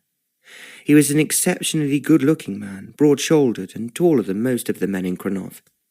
Zoleka wondered who he could possibly be as she stood waiting for him to reach her. She noticed that he was not wearing a hat. He came nearer still. She was thinking that he was undoubtedly one of the most handsome men she had ever seen. He had a square forehead and outstanding features. She could not tell what nationality he might be. He was certainly not Krnovian, nor did he resemble the men of her father's kingdom. The stranger reached Zoleka, smiled, and held out his hand. "I am wondering," he began, "if you are Princess Udele or Princess Zoleka." He was speaking in Krnovian, but Zoleka was quite sure it was not his mother tongue. "I was speculating as I saw you approach as to who you were. I am, in fact, Princess Zoleka." The stranger had taken hold of her hand. As he touched her, she sensed instinctively that he was somehow very different from anyone she had ever met before in her entire life. She had an overpowering feeling that this moment was of supreme importance. "Please, allow me to introduce myself," the stranger began. "My name is Vaslov, and I am from Cieszyn." "Prince Vaslov," she exclaimed. "But what are you doing here?" "I had an idea that I was wanted. I also heard that you were holding a race meeting very shortly." "How could you possibly have already heard that news? Did my father tell you by any chance?" She thought, even as she suggested this, that it was impossible. The information she had sent on to her father with Peter's sights could not have reached Cieszyn so quickly. "Your father informed me a little while ago that he was very worried about Krnov, so I have therefore, shall I say, kept a close eye on the country." Zoleka drew in her breath. "Then you do realize," she whispered, "how serious things have become here." "They are very serious indeed," he said gravely, concern written all over his handsome features. "I hear that you have brought a so-called count with you, and I hope that you will approve of what I am prepared to arrange with him as soon as I can meet him." "Oh, please, tell me what that is. The Count is very worried, as I am, and we have been wondering frantically what we can do." "I think I have an answer," replied Prince Vaslov. "You have? What is it?" I have heard of the events that have been arranged for the delight of the Krnovians, and I now suggest that you should also hold a royal tournament." Zoleka stared at him, uncertain what he meant, and he explained. "It is what is organized every year in England, when the army gives a display of their ability, not only to march and play their bands, but to use their guns." "Now I remember. I have heard my father say how interesting the royal tournament in London always is, and how much it appeals to the people." "And I think a royal tournament will appeal to the citizens of Krnov, and will certainly impress those who are peeping maliciously over the border." Zoleka knew exactly what he meant. "That is what is worrying us all so much." "I thought it would be. Now, if you can accommodate them, I am bringing 300 of my best soldiers." Zoleka stared intently at Prince Vaslov, as if she could not believe what she had heard. 300, she repeated. "There may be a few more if we count in the band, but I want to ask Count Franz where we can pitch our tents and give an impressive performance to the city." "I think you have just saved us," murmured Zoleka. "Your father is so right. Krnov needs saving, and it is something I should have been aware of before." "How could any of us have guessed, as we were not invited here, just how bad it is? It was only the new Prime Minister who is aware of what might happen, and asked me to come as lady-in-waiting to Princess Udele." "I understand he is a sensible and reliable man." "That is just what I think as well, and the Count has been absolutely wonderful. At the same time, the army is practically non-existent. But if your soldiers are arriving, then I am sure we are safe at least for long enough to make the army here more efficient than it is at present." Prince Vaslov smiled at her. "I think that those I am bringing will be most effective, and there are a great number more who can be sent for if it is absolutely necessary." He glanced around as if he was making sure they were not being overheard, before he added, "I think it is important that our enemies should not know we are aware of their intentions. I want them to think that what we are doing is just a celebration of Princess Udele's 18th birthday. In point of fact, she is now, as heir to the throne, the most important person in Krnov." "How can you be so astute as to know all this?" Prince Vaslov laughed. "I keep my eyes and ears open. I am always most curious about what my neighbors are doing, including the very beautiful Princess of Opava." At once, Zoleka could feel her face reddening at this unexpected compliment. "Papa has often spoke about you, and how brilliant you are, but we have never met before now." "I was travelling a great deal until my father died, and now I am determined that whatever happens, the Prussians shall not rob us of our freedom." He paused for a moment, as if he was making up his mind about something. "I think that I should be frank with you, and tell you what my solution really is to the problems of Krnov." "Oh, please, tell me, Prince Vaslov. I have worried so much about it, as I cannot see how Princess Udele, sweet and charming as she is, could possibly rule this country of hers alone." "I am aware of that problem, and that is why I have decided to marry her, and unite Krnov with Cieszyn. After all, our boundaries touch each other." Zoleka stared at him in sheer surprise. You intend to marry Udele?" she queried slowly. "I have heard a great deal about her, and I am sure she will make a very sweet and admirable wife. In return, I will govern this country as well as mine, and that will make us perfectly safe from any attempt that might be made by the Prussians."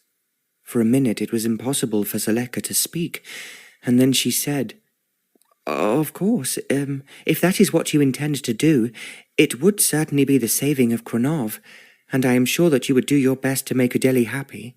"I promise you that I will. And now I would like to suggest that I might have the pleasure of meeting my future wife." "You do understand that she has only just come out of the schoolroom. She has not yet met any men, except for the very boring old officials of the palace, until we arrived from Opava. Last night was the very first dance she had ever attended, and the first party that had ever been given in her honour." What you are saying is that I must be very gentle with her, and not frighten her in any way. I can assure you that I will not rush my fences where she is concerned." Zoleka gave a little sigh of relief. "But you must admit," Prince Vaslov went on, "that it is the logical answer not only for Krnov, but for both our countries. If the Prussians take over one of the independent principalities, they will undoubtedly attempt to incorporate the other two as well." "That is exactly what my father is frightened they will do," exclaimed Zoleka. "So am I. Thus, if Krnov cannot rule itself, either he or I will have to rule it." Zoleka threw up her hands. "Oh, please, Prince Vaslov, do not give Papa any more responsibility. He has worked so hard for Opava. As you say, your land borders with Krnov, and you are young enough to take on both countries at the same time." "I can but try." For a moment, neither of them spoke.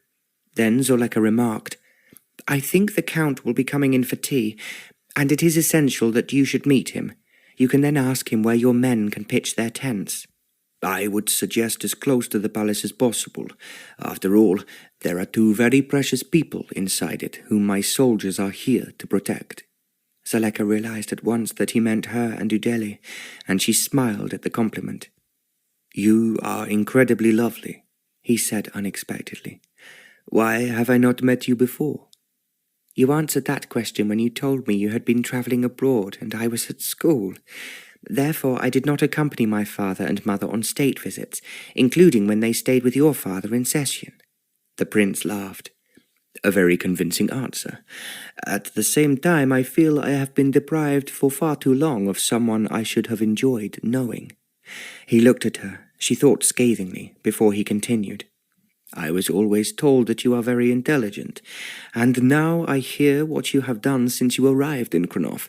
I realize what I have missed." "It is always possible for people to make up for lost time, but I just cannot understand how you know so much of what has occurred since I arrived." The prince's eyes twinkled. "I have my spies, as you have yours." "Spies?" exclaimed Zoleka. "Do you mean—" "I mean," he interrupted, "that I have been keeping a very careful eye on Krnov for some time. When I heard you had arrived, I recognized that your father had plunged in while I was still hovering on the brink." Zoleka laughed, but he went on. "I have reproached myself for being so slow, and for not having done anything sooner. I promise I will make up for it now, and I do believe my performers for the royal tournament, when you see them, will impress you." "You have impressed me so much already, and you have given me a delightful surprise, almost as if you have dropped down from heaven at exactly the right moment." The prince chuckled as they walked into the palace. Zoleka led the way to the drawing-room where she knew tea would be served. She was not surprised to find Udele already there, talking animatedly to the Count. When they entered, he jumped up, and when he saw Prince Vaslov, he gave a cry of delight. "Vaslov! Where have you come from?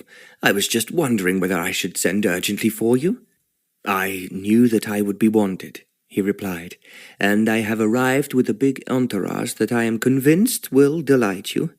"What is that?" asked the Count.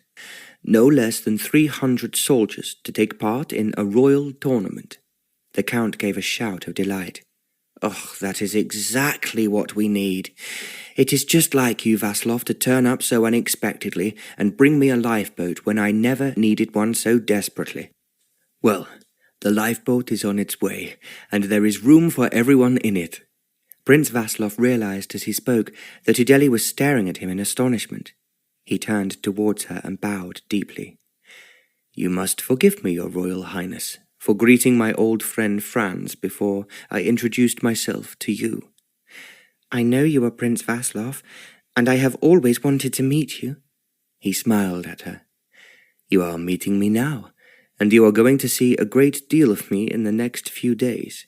Zoleka had moved to the tea-table and was pouring out the tea. She was thinking quickly as she did so that it would be a mistake for the two men to say too much about the Prussian menace in front of Udele. As if Prince Vaslov became aware of what she was thinking, he said to her, When I heard of the parties you were giving, and especially the race meeting, I decided I was not going to be left out. I intended to let you know about them, the Count came in quickly, but I have been so busy the last 2 days I have hardly had time to think. Well, you have time to think now about where you can accommodate my men. Some of them will be arriving late tonight and the rest of them tomorrow morning. They are to take part in the royal tournament which we intend to stage for Princess Udele. For me? Udele queried. How fantastic! I have never had a tournament or anything like it given to me before. I think you will find it is the first of many, Prince Vaslov told her, and your people here will be extremely impressed, I hope, at what we are arranging for you. It is so very kind of you. Don't you think so, Zoleka? Of course I do, and we are very grateful to Prince Vaslov for arriving just when the Count was beginning to run out of ideas. You insult me, the Count protested. I have a great many ideas still up my sleeve, but I have always been taught one at a time. You are quite right, Prince Vaslov added, and as your dance was such a success, I am determined not to miss the next one. It is such a pity you were not here, said Udele. It was wonderful, just wonderful. I have never been to a dance before, and I enjoyed myself so much I almost cried when it ended. As we cannot allow you to cry, I will order my friend Franz to arrange a dance every week for you. And of course, there is nothing to stop you dancing in the palace whenever you feel like practicing new steps and look even more beautiful than you do now. Udele's eyes widened at the compliment, and then she blushed very prettily. I feel sure he is clever enough to make her happy, thought Zoleka. At the same time she recalled how she had always been afraid of arranged royal marriages, and she had told her father 1,000 times he was not even to contemplate one for her. She intended to marry for love, and wanted to be as happy with her husband as her mother had been with her father. Her parents' marriage had not been arranged. In fact, her grandfather had had several young women in mind for his eldest son. Then her father and mother met by chance one day, and they fell in love at first sight. That is just what I want to do, she told herself. She wondered if by any chance Prince Vaslov had fallen in love with Udele as soon as he had seen her. She was looking exceedingly pretty in an attractive pink gown that enhanced the darkness of her hair and the whiteness of her skin. There was no doubt, now she was properly dressed, that she was a very beautiful woman. Of course, she was still very young and inexperienced due to the fact she had been kept in the schoolroom and not allowed to meet people. She still had the simplicity and unself-consciousness of a child, and Zoleka felt sure this must appeal to Prince Vaslov. Equally, from what she had already heard about him, and from what she felt instinctively, he was a most astute young man. He must, she calculated, be getting on for 27, and he had seen a great deal of the world. She had always been told that the conversation at the court in Cieszyn was not only interesting but unusual, quite different from the chitter-chatter so very common in most palaces. Will Udele be able to cope with all that? Zoleka asked herself. Then she remembered again that Prince Vaslov was very clever, and that he would realize at once that he would need to teach his wife what he wanted her to know, as well as to make her interested in what interested him. If he does so with love as well as wisdom, Zoleka thought, they should be very happy together. Then she looked at the Count and saw that he was frowning, and she wondered what was worrying him. Nothing could be better than for Prince Vaslov to have appeared and bring 300 soldiers with him. She felt it unlikely if the Prussians were planning to take over Krnov, they would risk a pitched battle. She was certain, from what she had heard, that their tactics would be to encroach gradually and subtly into the city of Krnov, and at a given moment take over the parliament buildings and the palace. Members of the Krnovian government would be shot or imprisoned, and it was more than likely they would do the same to Prince Majmir and his daughter. The royal family would receive little support from their people, and at the very least they would be exiled from Krnov and their very existence forgotten. Zoleka's third eye told her that this was what was being planned. She thought it would be the obvious policy for the Prussians to adopt without Krnov's neighbours being even aware of what was happening. Now that Prince Vaslov and his men had arrived, Prussian strategy would not be as simple for them as it had been. She was almost certain they did not have enough troops nearby to cope with any other country except for Krnov. They would expect little or no opposition from the Krnovian army or from the citizens themselves. There were only two paths the Prussians could now take, Zoleka worked out. The first was to build up a much larger force for the invasion of Krnov, and that would undoubtedly take time. The second was to abandon the idea altogether for the moment, which would certainly be the most satisfactory from Krnov's point of view. But she knew how greedy the Prussians were. They desired the coal and other valuable minerals that lay in the mountains. If Udele was to make Krnov prosperous, she would undoubtedly need a husband, as only a man could lead the country as it should be led. Zoleka was worrying again about the uncertainty of arranged marriages, and she remembered that all too often they proved unhappy. Looking at Prince Vaslov now, she felt that Udele was very lucky. She would be married to a strong prince who would make Krnov as rich and prosperous as he had made his own country. Having met so few men, Udele would undoubtedly fall wildly in love with him. It would be most difficult not to, mused Zoleka, considering how good-looking he is and what a charming way he has of speaking. He was talking to Udele now and obviously paying her more compliments. She was not only blossoming like a rose at hearing them, but she looked attractively shy. That blush on her cheeks would entrance any man, young or old. Zoleka rose from the table. "I hope that your Royal Highness will dine with us tonight," she asked. "And how many of your entourage will you be bringing with you?" There was a pause before the prince replied. "I would like to know first whether I am invited to stay in the palace."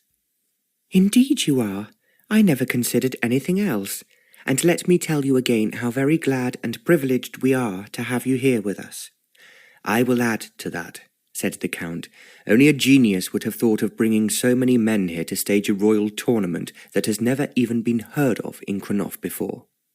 "Everyone will be very thrilled," cried Udele, "just as they will be thrilled with the races which have not taken place for years." "I intend to win every one of them," Prince Vaslov boasted. Udele gave a little cry. "You must not do that. It is the Count who thought of the idea, and naturally he wants to win the big race." "What prizes are you giving to the winner?" Prince Vaslov inquired of the Count. "I had not thought about it, but as a distinguished visitor I think it should be your contribution." "Ask a silly question and you get a silly answer." "All right, Franz, I will give you a gold cup or whatever you want. But I shall be extremely annoyed if you beat me to the winning post." "I shall do my very best." Both men were laughing, and Udele said to Zoleka, "Oh, this is so exciting. Please, can we dance again after dinner?" Zoleka glanced at the Count. "Did you hear that request?" "I did. But unless Vaslov is going to produce some ladies for us, the 4 officers he is bringing to dinner will have to dance with each other." Zoleka thought for a moment before she proposed. "I think it would be an anticlimax after the success of last night's dance. I'm sure we can play card games, or better still to gamble, which will be a different amusement. Then tomorrow night I will invite some pretty young ladies to please you." They all agreed to her suggestion. Then the Count took Prince Vaslov away with him to show him where his men could pitch their tents, and introduce him to some of his officers who were teaching the recruits to ride. "What I really want to see," Prince Vaslov inquired before they left the room, "are your horses." "I am certain he can," Zoleka murmured to Udele. "It is a pity the horses cannot dance, otherwise they could come in after dinner." Udele thought this was very funny, and she slipped her arm into Zoleka's. "Please come and tell me what gown I should wear tonight." "Of course I will, and I am sure you will find Prince Vaslov very charming, and you will want to look your best for him." There was silence for a moment as they reached the bottom of the stairs. As they walked upstairs, Udele remarked, "He is nice and very good-looking, but rather old. I like dancing with Count Franz, and would rather dance with him than anyone. Chapter 6. The French chef was now well into his stride, and the dinner was delicious. Afterwards, Prince Vaslov's officers said they must go to see that their men were comfortable in their tents, that they had been so busy erecting ever since they had arrived, and the Count had insisted that they should be in the palace grounds. Udele was rather frightened in case it annoyed her father. "I am quite certain he will understand that we need the soldiers near us," Zoleka soothed her. As she spoke, she gave the others a warning glance that they must not let Udele know that they were there to protect her against the Prussians. She still had no idea of how worried everyone was about the present situation. The two princesses and the Count went to sit in the drawing room. Anton Bauer kept coming in and out to report what was happening and any likely developments. "They all have comfortable tents," he said, "and the men seem satisfied with them. Prince Vaslov asked if his officers can occupy rooms in one of the wings of the palace, and with some difficulty the Lord Chamberlain has eventually agreed." "As the palace is as good as empty," commented Zoleka wryly, "he can hardly say there is no room." A little later, Prince Vaslov returned to confirm that he was delighted with all the arrangements.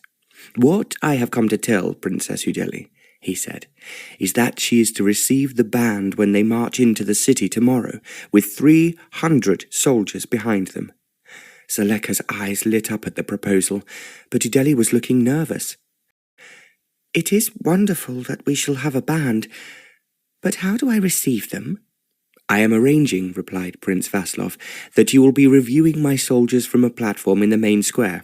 They will march through the city and form up in front of you, and then you will say a few words to them." Udele gave a little cry. "But what shall I say to them? I have never made a speech in my life." "Then it is time you learned. All you have to do is to thank them for coming to visit Krnov. Say just how pleased everyone is to have them, and that you are looking forward to the royal tournament." Udele still looked frightened as the Count added, "I have been sending my men all over the city to tell people about the royal tournament. I'm quite certain the news will spread like wildfire, and everyone will want to be present." "I think the site you have found for the ceremony is excellent," remarked Prince Vaslov. "It wants a lot of tidying up and some repairs like everything else in this place, but it will seat a large number of people, and there is plenty of room for those standing to see what is happening." Prince Vaslov smiled at Zoleka. "You see," he muttered, "when you have two men to arrange matters, who know exactly what they want, everything falls into place." "I am so full of admiration for you both, and please do not worry about your speech, Udele. I will write it down for you, and you can learn it by heart." "Oh, thank you, Zoleka. I am certain that you have made plenty of speeches, but the only person I have had to talk to has been a governess." "Well, where you have had one person, now you have a cast of thousands," Prince Vaslov intervened, "and every one of them thinking how wonderful you are." "Will they really think that? Perhaps they will be disappointed in me." The Count jumped up. "I will tell you what they are going to see."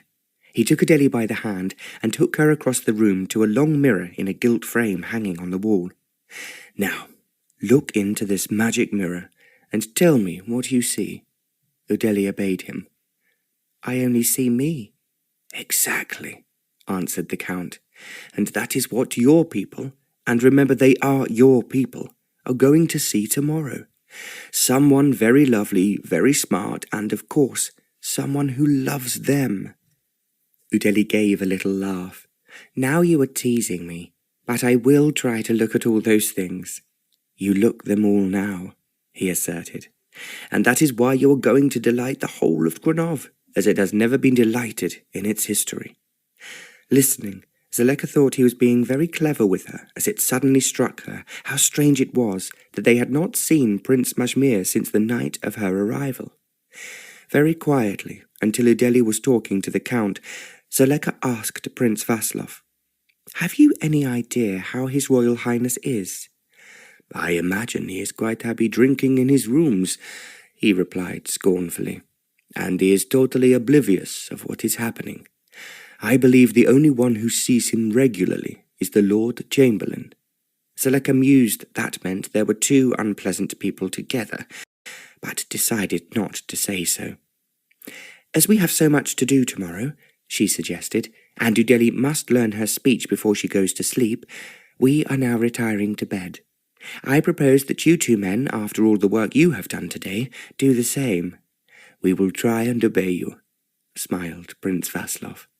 "But first, I want to show Franz something very new, which I have invented for alerting my men if there is any danger." "Why should there be any danger?" asked Udele in an alarmed voice. "Even soldiers have accidents with their guns and their horses," Zoleka said quickly, "and it is very sensible of Prince Vaslov to be concerned about it." She gave the men a warning glance before they said good night. She and Udele went upstairs. "It will be wonderful to hear a big band playing," Udele was saying as they reached their bedrooms. "I am looking forward to hearing them too. Now, let me write down your speech for you.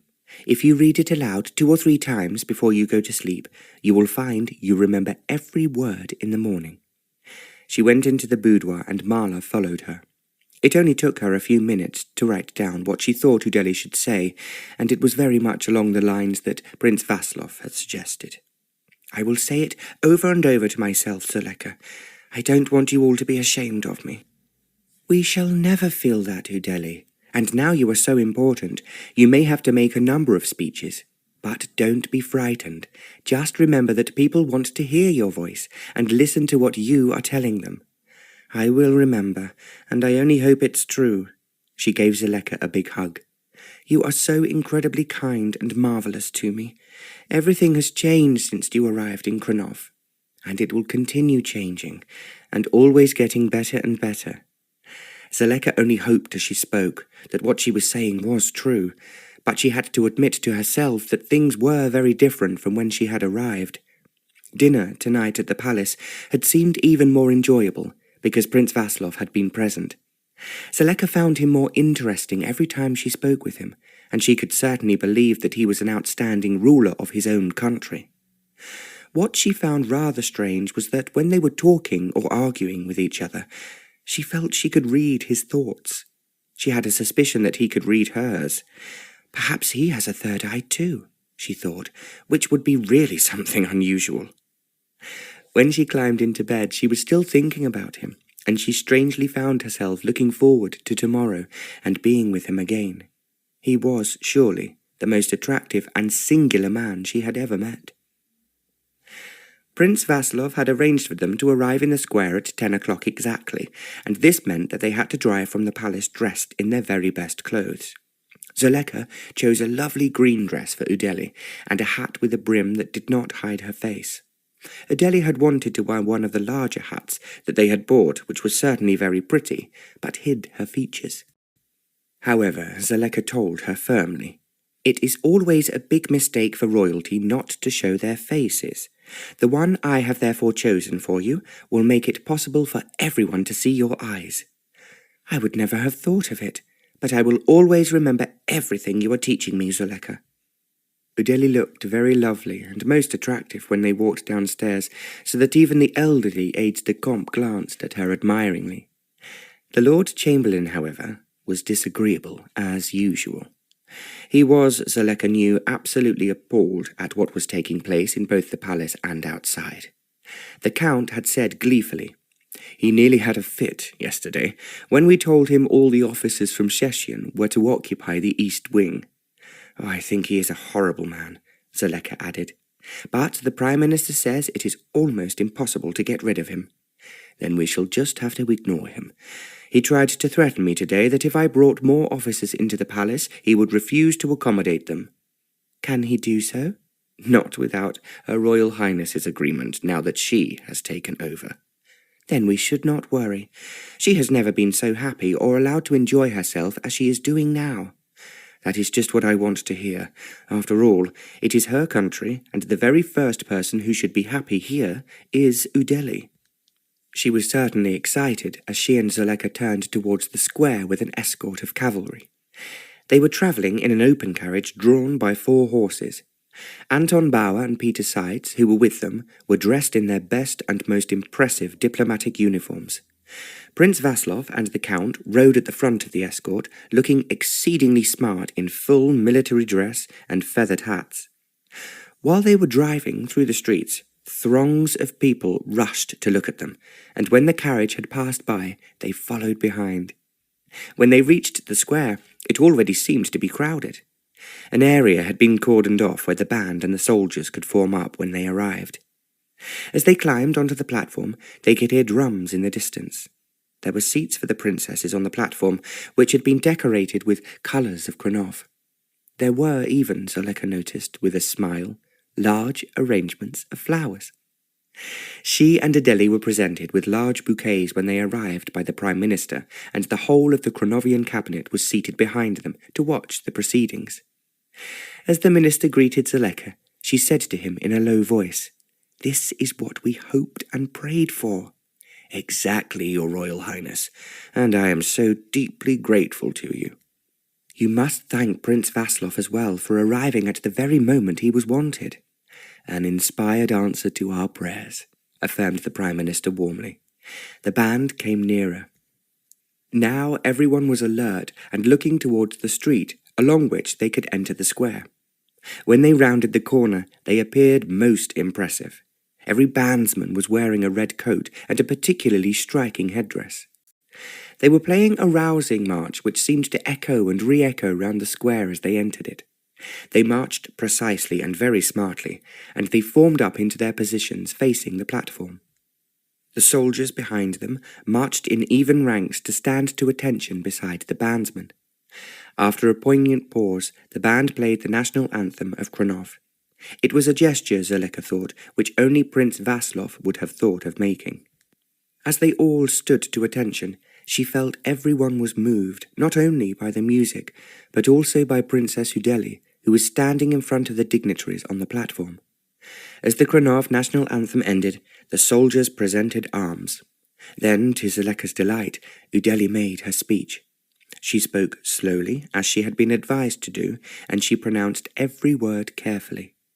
There was complete silence until she finished, and as she smiled, the people of Krnov went mad. They cheered, shouted, and waved. They appeared to be entirely different from the dull, apathetic people Zoleka had seen earlier in the streets. It was, in fact, so emotional that there were tears in her eyes as well as Udele's. Their princess waved back at them, and as the Prime Minister stepped forward to join her on the platform, the cheering died away. He made an excellent speech. He welcomed Prince Vaslov to Krnov and thanked him for their pleasure he was bringing to the citizens of their country. He also informed his audience that Princess Udele was now grown up, and since her father, Prince Majmir, was unwell, she had taken over as the ruler of Krnov. They could look to her now for new developments, new interests, and a reign of prosperity such as they had never experienced before. There were more loud cheers as the Prime Minister sat down, and then the band struck up a popular tune.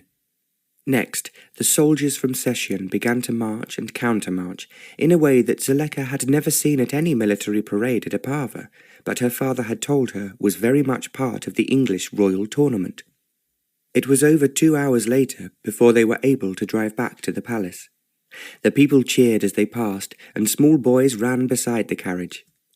Prince Vaslov and the Count next led the band and all the soldiers to show them where the royal tournament was to take place, and afterwards the officers came into the palace for luncheon. When they had all enjoyed a drink in the drawing room, it was a very cheerful party that moved into the dining room. Everyone at the palace was now so different from when Zoleka had arrived. The butler, with his new footman, had the best silver on the tables, and there were even enough waiters for them to get through the meal reasonably quickly. "We have a great deal to do this afternoon," Prince Vaslov was saying. "Once all my men have settled in, they have to rehearse to attain the perfection we wish to show to the public." "If I did not know you so well," the Count chipped in, "I should have thought it impossible. But after what has transpired today, I believe that everything you touch turns to gold." Prince Vaslov laughed. "I only hope you are right, Franz. But events have turned out even better than I could have possibly hoped." He turned towards Udele. Your speech was so perfect, Your Royal Highness. I cannot believe it is the first speech you have ever made." "Was I really all right?" "You were quite perfect," added the Count, "and you looked exactly as you did when you saw yourself in the magic mirror." Udele blushed, and then she turned to Zoleka. "If I was rich, I would give fabulous presents to all you fabulous people, but I think Papa would be angry. So, what can I do?" "You have given us a present by doing exactly what we were hoping you would do, Udele, but we will think of something, although I cannot believe that Prince Vaslov wants for anything." She was speaking lightly, and then she remembered that he had told her he intended to ask Udele to be his wife. As the thought surged into her mind, she looked at him instinctively and knew he was reading her thoughts. Then, to her great surprise, an expression came into his eyes which she did not understand. Yet, for some reason, she could not explain it. It gave her a strange feeling inside her breast. It was something she had never felt before in her entire life. For a heart-stopping moment, it was impossible for her to look away from him, and as she finally tore her eyes away from his, the Count said, "Come on, Vaslov, we must get down to business. I suppose you realize that in a day or so we are giving a ball, and I have not yet finished all the arrangements." "I will help you," he promised, "and if there is one thing I shall enjoy, it will be dancing with our very clever little princess." He looked towards Udele as he spoke, but she had run to the Count's side. Please can we have a cotillon? I have read about them in books, and it would be very wonderful to have one at my ball." "Of course you can have one," the Count answered, "but it means that you and Zoleka will have to buy a great many presents, otherwise those who take part in the cotillon may be disappointed." "We will. Oh, of course we will. I think it will be so thrilling." The Count smiled. "I can think of many other excitements for you in the future, but you will certainly have your cotillon." "Oh, you are so kind." In the same childlike way Udele had done last night, she threw her arms round the Count and kissed his cheek. "That is just the present I want from the cotillon," he sighed, "but it must be exclusive to me and not given to anyone else." "No, of course not. After all, no one else has done for me what you and Zoleka have." The men hurried away, and Udele started to talk to Zoleka about what they should buy for the cotillon. Zoleka thought it would be an anticlimax for her to appear shopping in the city so soon after the grand pomp and circumstance of this morning. So she sent Anton Bauer to ask some shopkeepers to bring a selection of presents to the palace for the cotillon. Zoleka then sat down on a sofa in the drawing-room and put up her feet. "I am going to rest. I think I deserve it." "Of course you do. I will go off now and talk to the gardeners about the flowers we will need to decorate the ballroom." Udele hesitated before she added, "I know Count Franz has told them what to do, but I thought it would be so glorious if all the flowers round the bandstand were pink." "That is such a splendid idea," cried Zoleka. "Go and tell the head gardener that is what you want." Udele hurried away, and Zoleka thought that it was very good that she was beginning to think for herself. She was even prepared to give orders to the palace servants, which had never been allowed in the past. Zoleka was feeling very tired, and it was more from worrying about the Prussians than from physical exertion. She closed her eyes, and a few moments later was fast asleep. She was dreaming of Prince Vaslov, his band and his columns of marching soldiers, and when she opened her eyes, she found that he was standing by the sofa looking down at her. I'm afraid I've been asleep," she murmured. "You look as lovely as the Sleeping Beauty, lovelier than any woman I have ever seen in my life." She glanced up at him in surprise. He sat down on the edge of the sofa. "I am very worried, Zoleka," remarked Prince Vaslov suddenly. "Why?" she asked. She was very surprised that he had used her Christian name, because they had been rather formal to each other since he had arrived. "I have never met anyone like you before, and there have been a certain number of women in my life. I don't pretend that they have not been. But you are different." It was just what Zoleka was thinking about him, yet she did not know what to say to him now. She looked shyly at him, and she could see that he was rather embarrassed because she was blushing. You are so incredibly lovely, Zoleka. Yet I do not believe that there have been many men in your life. She gave a little laugh. I have been very happy with my dear father. We entertained so many people in Opava, but they are mostly his age, not mine. Yet you have been brilliant enough to completely reorganize this palace and transform Udele, as if you had a magic wand to wave. If she is guided in the right way, she's going to be a charming young woman and a very successful ruler. I do realize that, but what am I to do about you? Zoleka's eyes opened in surprise. What do you mean? I do not have to explain it to you. You know exactly what I mean. For a moment there was silence. Then, without saying anything further, Prince Vaslov rose to his feet and walked out of the room. As the door closed behind him, Zoleka put her hand to her breast. She was in love.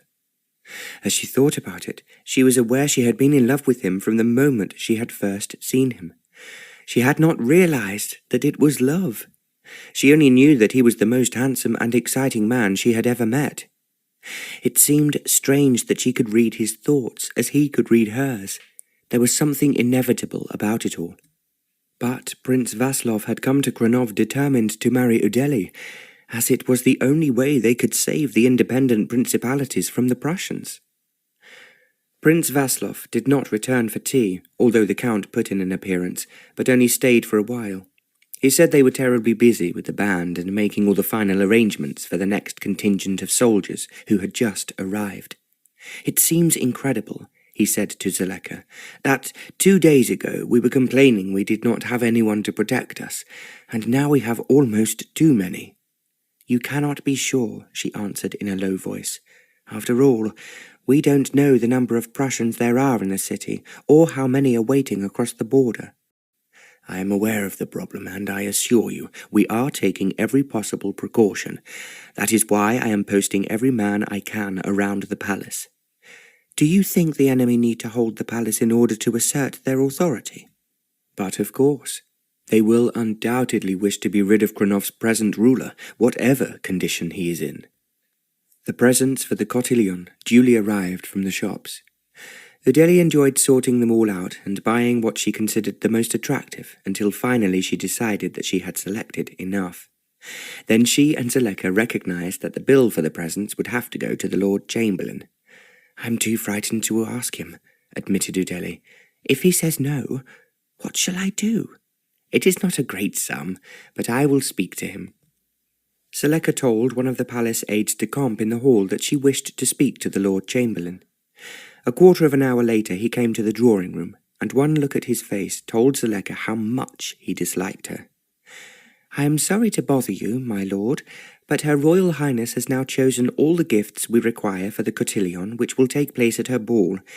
I thought it only polite that I should present you with the bill, rather than that you should receive it directly from the shop. Cotillon? What cotillon? The Lord Chamberlain inquired. You must be aware that the princess is very young, and this is the first ball she has ever given for her. She has asked for a cotillon, and of course we want her to be as happy as possible, and to enjoy the first party at which she has ever been the hostess. I should have thought you have had enough parties these last few days to last a lifetime, he snapped. Are you now referring to your lifetime, or Princess Udele's? We cannot afford to spend any more money, he shouted aggressively. In that case, I will have to ask the Prime Minister, but I thought that was rather humiliating for such a small sum. However, if you do not mind, it does not trouble me. The Lord Chamberlain threw up his hands. I want to know what is happening here. What are all these soldiers doing, and why are there so many officers staying in the palace without my permission? You can scarcely refuse them considering they are here to save you and Krnov from being taken over by the Prussians. Taken over by the Prussians, he expostulated. I have never heard such silly nonsense. They are thinking of no such thing. Then I suggest you talk to Prince Vaslov, who has come here specifically to save the independence of Krnov. If you are not worried, then I assure you anyone with any brains is terrified at what is likely to happen. The Lord Chamberlain stared at her. I just don't believe it. Go and talk to the Prime Minister, or better still, allow Prince Vaslov to tell you just what he and my father think about the way this country has been mismanaged. You are on the verge of losing your independence, and that, of course, must endanger both Opava and Cieszyn. I think you are talking a lot of nonsense, the Lord Chamberlain spat angrily. If you are so frightened of the Prussians, you should go back to your own country, where you will doubtless feel quite safe. He did not wait for Zoleka to reply, but stalked out of the room, slamming the door behind him. She gave a sigh. Then she remembered the bill for the presents. If the Lord Chamberlain refused to settle it, then Prince Vaslov, who was rich, would probably be pleased to pay it for the girl he wished to marry. Even as the thought came into her mind, she felt as if she was suddenly stabbed in the heart by a sharp knife. How can I be such a fool, she asked herself, as to love a man I have only seen 2 or 3 times? Then she knew that this really was the love she had always wanted to find, the love that unites those who found it so that they can become one rather than 2 people. How can I love him? How can I love him? She asked herself over and over, but she knew that she did. It was very difficult for her to go down that evening to dinner and behave naturally. She did not dare to look at Prince Vaslov in case he could read her thoughts. She had rearranged the dining-room table so that he was not sitting next to her. Because there had been so much to do, most of them around the table were very tired, and the officers who had just arrived made an excuse to leave the party early. But Prince Vaslov seemed to have plenty to say, and seemed unperturbed by what was going on. Zoleka thought that he was even cleverer and more interesting than he had been last night. Finally, as their numbers had been reduced, she said that she was retiring to bed. I have been working out a plan for Princess Udele to drive through the city tomorrow morning, announced the Count, to inspect the race course. Oh, I would love to do that, cried Udele. Then, if things are a little tidier than they are at the moment, you shall go to see where the tournament is to take place. She was very taken with this new idea, and Zoleka almost had to drag her away to bed. After she had kissed Udele good-night, she walked to her own room, and after Marla had helped her to undress, she climbed into bed without saying anything. It was only when she was alone in the dark that she could dwell on Prince Vaslov and how handsome he was. I love him, she admitted to herself. She was wondering if she could possibly remain in Krnov and be present when he married Udele. She must never betray the fact that it would break her heart. How and why is this happening to me? People had asked this very same question since the beginning of time. But it had happened, and her love was throbbing in her heart and in her soul. Finally she fell asleep and dreamt of Prince Vaslov as she had seen him for the very first time walking towards her in the garden. Then suddenly she awoke and opened her eyes. The room was in darkness except for the moonlight streaming in through the sides of the curtains. Yet she was aware that something was wrong. Something that was very, very dangerous. She could feel the threat so strongly that she knew it was not her imagination. It was her instinct, and her third eye was clamouring at her urgently. Danger was close, and coming nearer and nearer. It just cannot be true, she tried to stammer. Without thinking what she was doing, she climbed out of bed and walked to the window. She pulled aside the curtain. Her room and Udele's looked out over the garden. The moonlight turned the water in the fountain to silver, and the garden itself looked enchanting. Then, as she stood staring down, she noticed a movement on one side among the bushes. At first she felt certain it must be the wind, and then she could feel at the open window that there was no wind. She looked again at the bushes. Faintly touched by the moonlight, she realized that someone was moving through them. Not one person, but several, and they were moving towards the palace. She was now seeing the peril she had sensed within herself, and she recognized that she must do something. Running across her bedroom just as she was in her nightgown, she opened the door. The Count and Prince Vaslov had been given staterooms without any argument, and they were on the opposite side of the corridor to hers and Udele's. The nearest, Zoleka knew, was Prince Vaslov's. She ran across towards his door, opened it without knocking, and went in. The room was dark, as on this side of the palace no moonlight filtered in from the sides of the curtains, but she could just make out in the total blackness that Prince Vaslov was asleep in a large four-poster bed. She ran to the side of it. "Wake up," she called. "Wake up, quickly! There is danger!" With the alertness of a soldier, he woke at once. "What is it?" he asked. "There are a number of strangers moving through the bushes towards the other side of the palace. I can see them from my window." Prince Vaslov sat up in bed. "Go and wake Franz while I get dressed." Zoleka did as she was told. She rushed from the room, down the corridor, and into the room occupied by the Count. He woke as quickly as the prince had done. "Is it what I expected?" he muttered. "Tell Prince Vaslov to operate his alarm. I will look after Udele." Without waiting to hear any more, Zoleka did as she was asked. She left his room and ran back to the corridor again.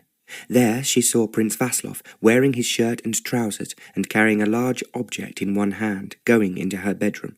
She hurried after him. "The Count," she whispered, "said you are to use your alarm."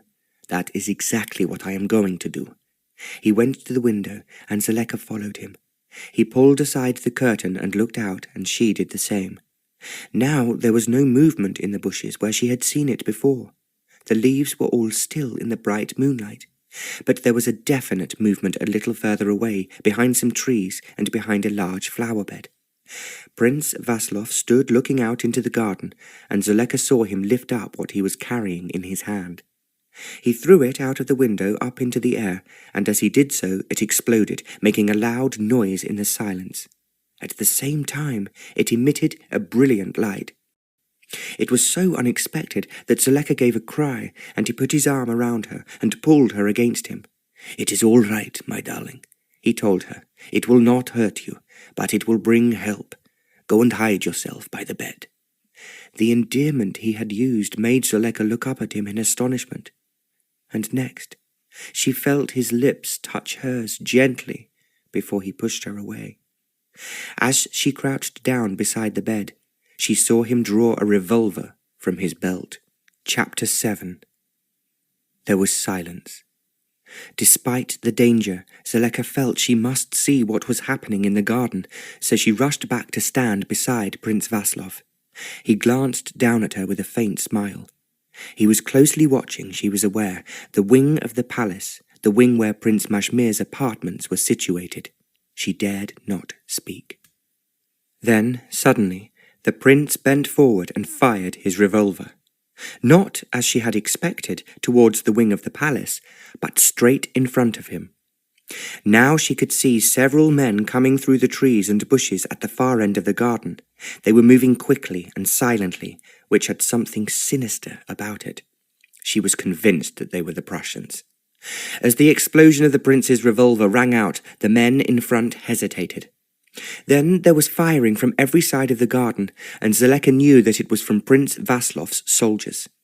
The noise seemed to echo and re-echo around the palace, and was almost deafening. She had the idea, although it was so difficult to see, that although the Prussians were carrying guns, they were slow in using them. Suddenly, and almost as quickly as it had all started, the firing ceased. Zoleka could see that there were bodies lying on the ground beyond the fountain. She looked to the right and saw there were a number of men sprawled just outside a door leading into the palace. Prince Vaslov waited for a minute, just in case there was any more firing, and then he put his revolver back into his belt. "I must find Franz and go down to the garden with him to see what has happened." He put his arm round Zoleka. "You have been superb, my dearest, as I knew you would be." He kissed her forehead.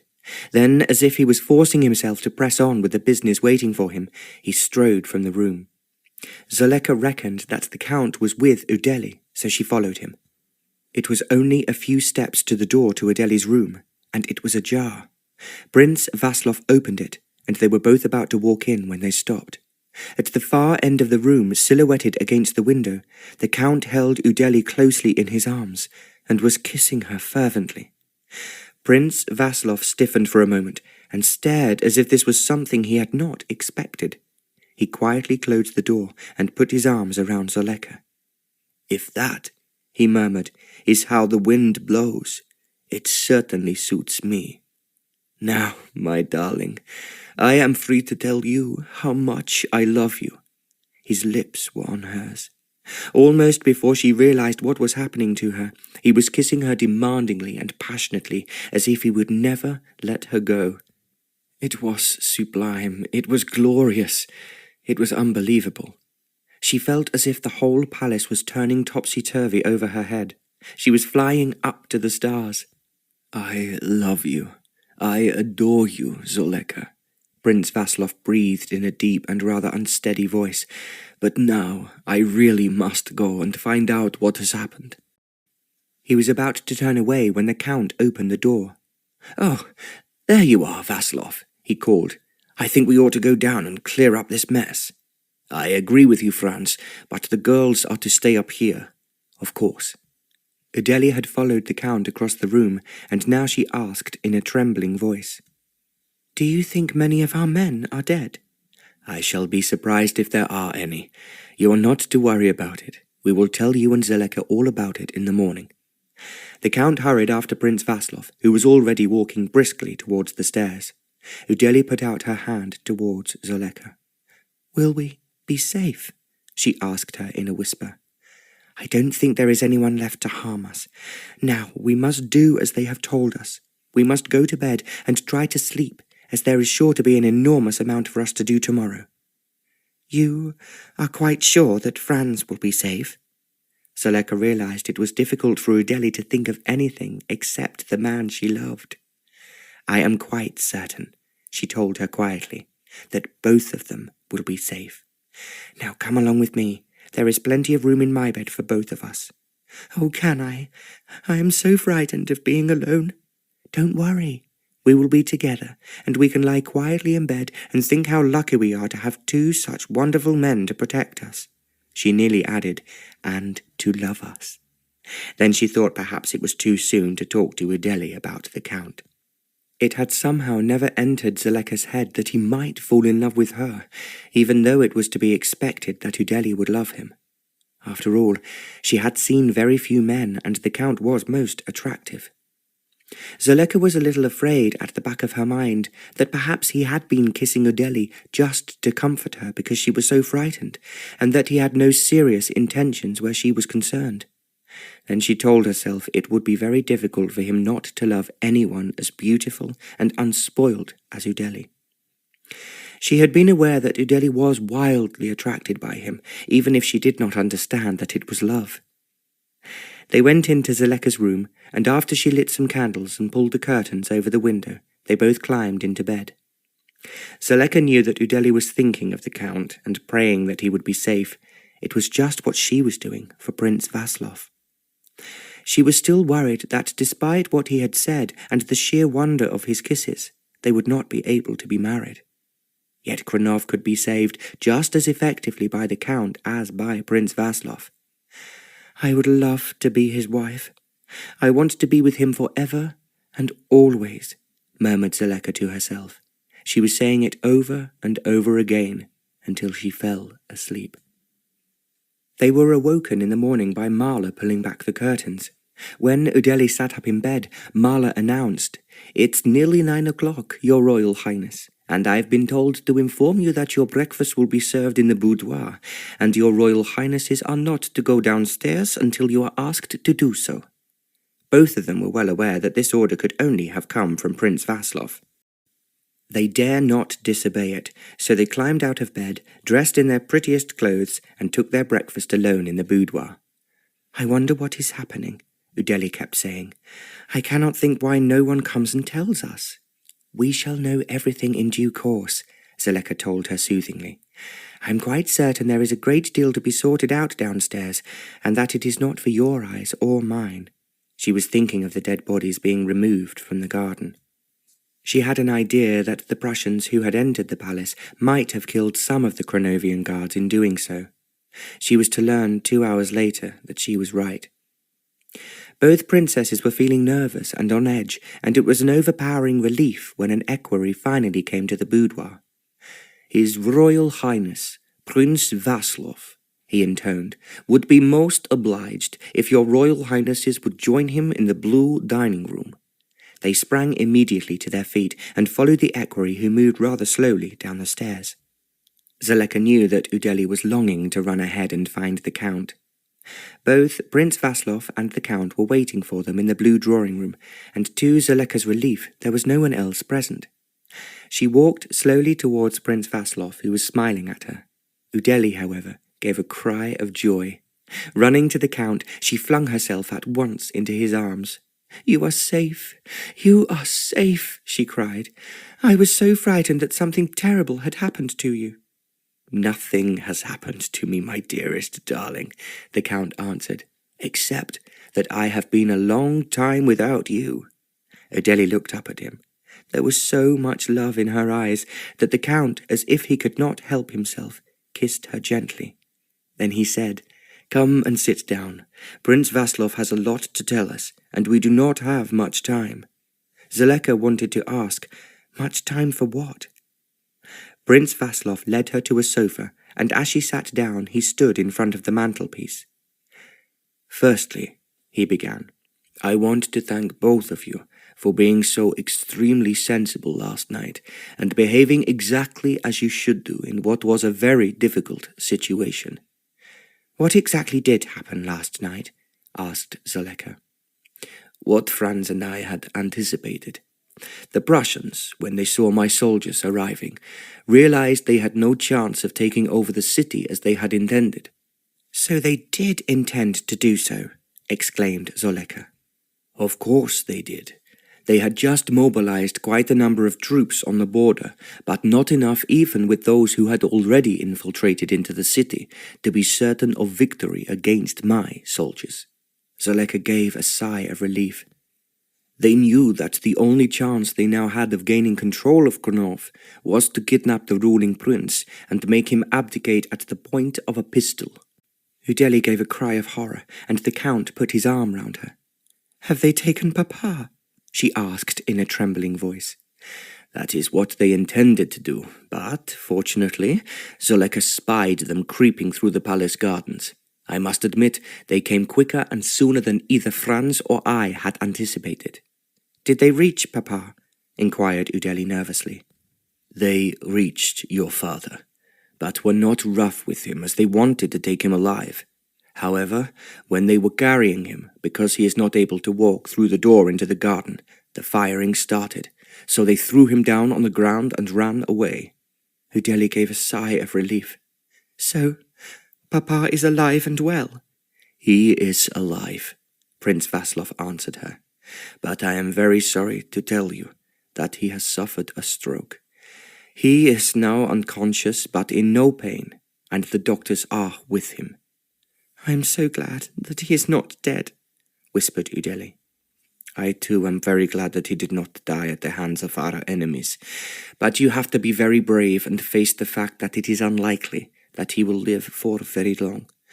Therefore it is extremely important that you should agree to do what we want you to do." "What is that?" "To save this country, which is what I came here to achieve. It is absolutely essential that the people of Krnov should immediately acquire a ruler who they will respect and of whom our enemies will be afraid." Now both Udele and Zoleka were staring at Prince Vaslov questioningly. It flashed through Zoleka's mind that maybe he was going to replace Udele with someone else. She could not think of who it could possibly be if it was not himself. Because he could read her thoughts, Prince Vaslov smiled at her before he said softly, "No, you are quite wrong." Raising his voice, he now addressed Udele. "What I do advise, and Franz agrees with me, is that you and he should be married immediately. It is the only way our enemies will recognize there is a man in charge as well as a beautiful princess, and that they do not have any possible chance of taking over Krnov." Udele turned to look at the Count, who put his arm round her and drew her close to him. I have every intention, my beautiful princess, he murmured, of marrying you. But it does mean the marriage service must take place tomorrow. But that is the day of our ball. The Count laughed. What could be a more perfect way to celebrate our marriage than to dance the night away with all our friends instead of having the usual rather boring reception? Udele gave a little laugh. It would certainly be something new. That is the right word. Everything in this country is going to be new when you and I rule it together. I think perhaps this is the right moment. Prince Vaslov came in to tell Udele that she is not marrying, as she believes, a very charming and handsome young count, but someone far more significant. "What are you saying to me?" asked Udele. I don't understand." Zoleka invited Franz to come to Krnov with her because she knew that he would help her make the palace a genuine royal residence, as it should have been. He paused for a moment. Instead, it has become dingy, dilapidated, and dull. Whatever else has happened, you must see there is already a vast improvement since Franz and Zoleka arrived. "They have been fantastic in everything they have done," agreed Udele. "But tell me, why is Franz so grand?" "He is the grandson of the Emperor of Austria, and his own father, the Archduke, is one of the most influential grandees in Vienna." Udele gasped and turned to look at the man beside her. "Whether I am a count or a prince, my darling," he said, "I adore you, and it is going to be very challenging for me to try to make this country worthy of your beauty.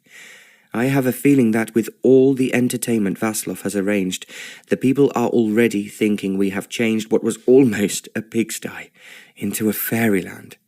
"That is exactly what you are doing," cried Udele. "And if you are so grand, I am marrying a fair prince."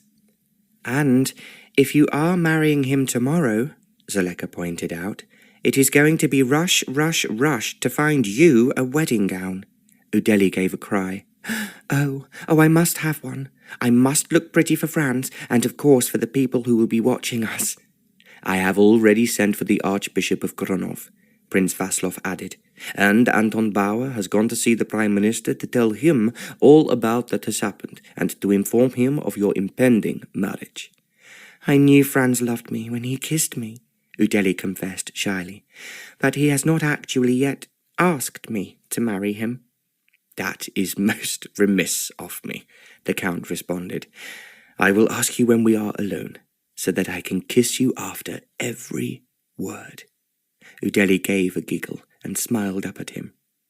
"I would love that," she whispered. They were obviously so happy together that Zoleka looked up at Prince Vaslov.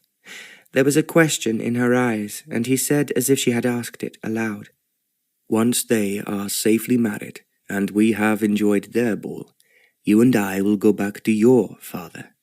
I know you will wish to be married in your own country, and then, my lovely one, we will have a quiet honeymoon after all this rush and tumble, when I can tell you how much I love and adore you." "That is just what I want to hear." The prince gave a deep sigh before he added, "I thought I would never be married at all, because I would never find anyone like you. But the moment I saw you, I just knew that you were the one woman in the world I wanted as my wife." There was such a special note in his voice that told Zoleka without words that he had suffered an intolerable agony. He had sincerely believed that he must sacrifice his own desires and think only of saving Krnov, and, incidentally, his own country and Opava. It seemed so incredible that everything should have worked out so perfectly. Zoleka put her hand on his arm as she sighed. "We have been so very, very lucky." "Very lucky indeed, my darling." As he spoke, Udele and Franz rose and walked to the other end of the drawing room. They were obviously saying private words to each other and did not wish to be overheard. The prince looked at them before saying to Zoleka, You do fully appreciate that the doctors say Prince Majmir cannot live long. It is thus essential that Udele is married tomorrow, and then the whole world will know that Franz will rule Krnov with all the might and power of the state of Austria behind him. Of course, I understand, and I know too that Udele will be very happy.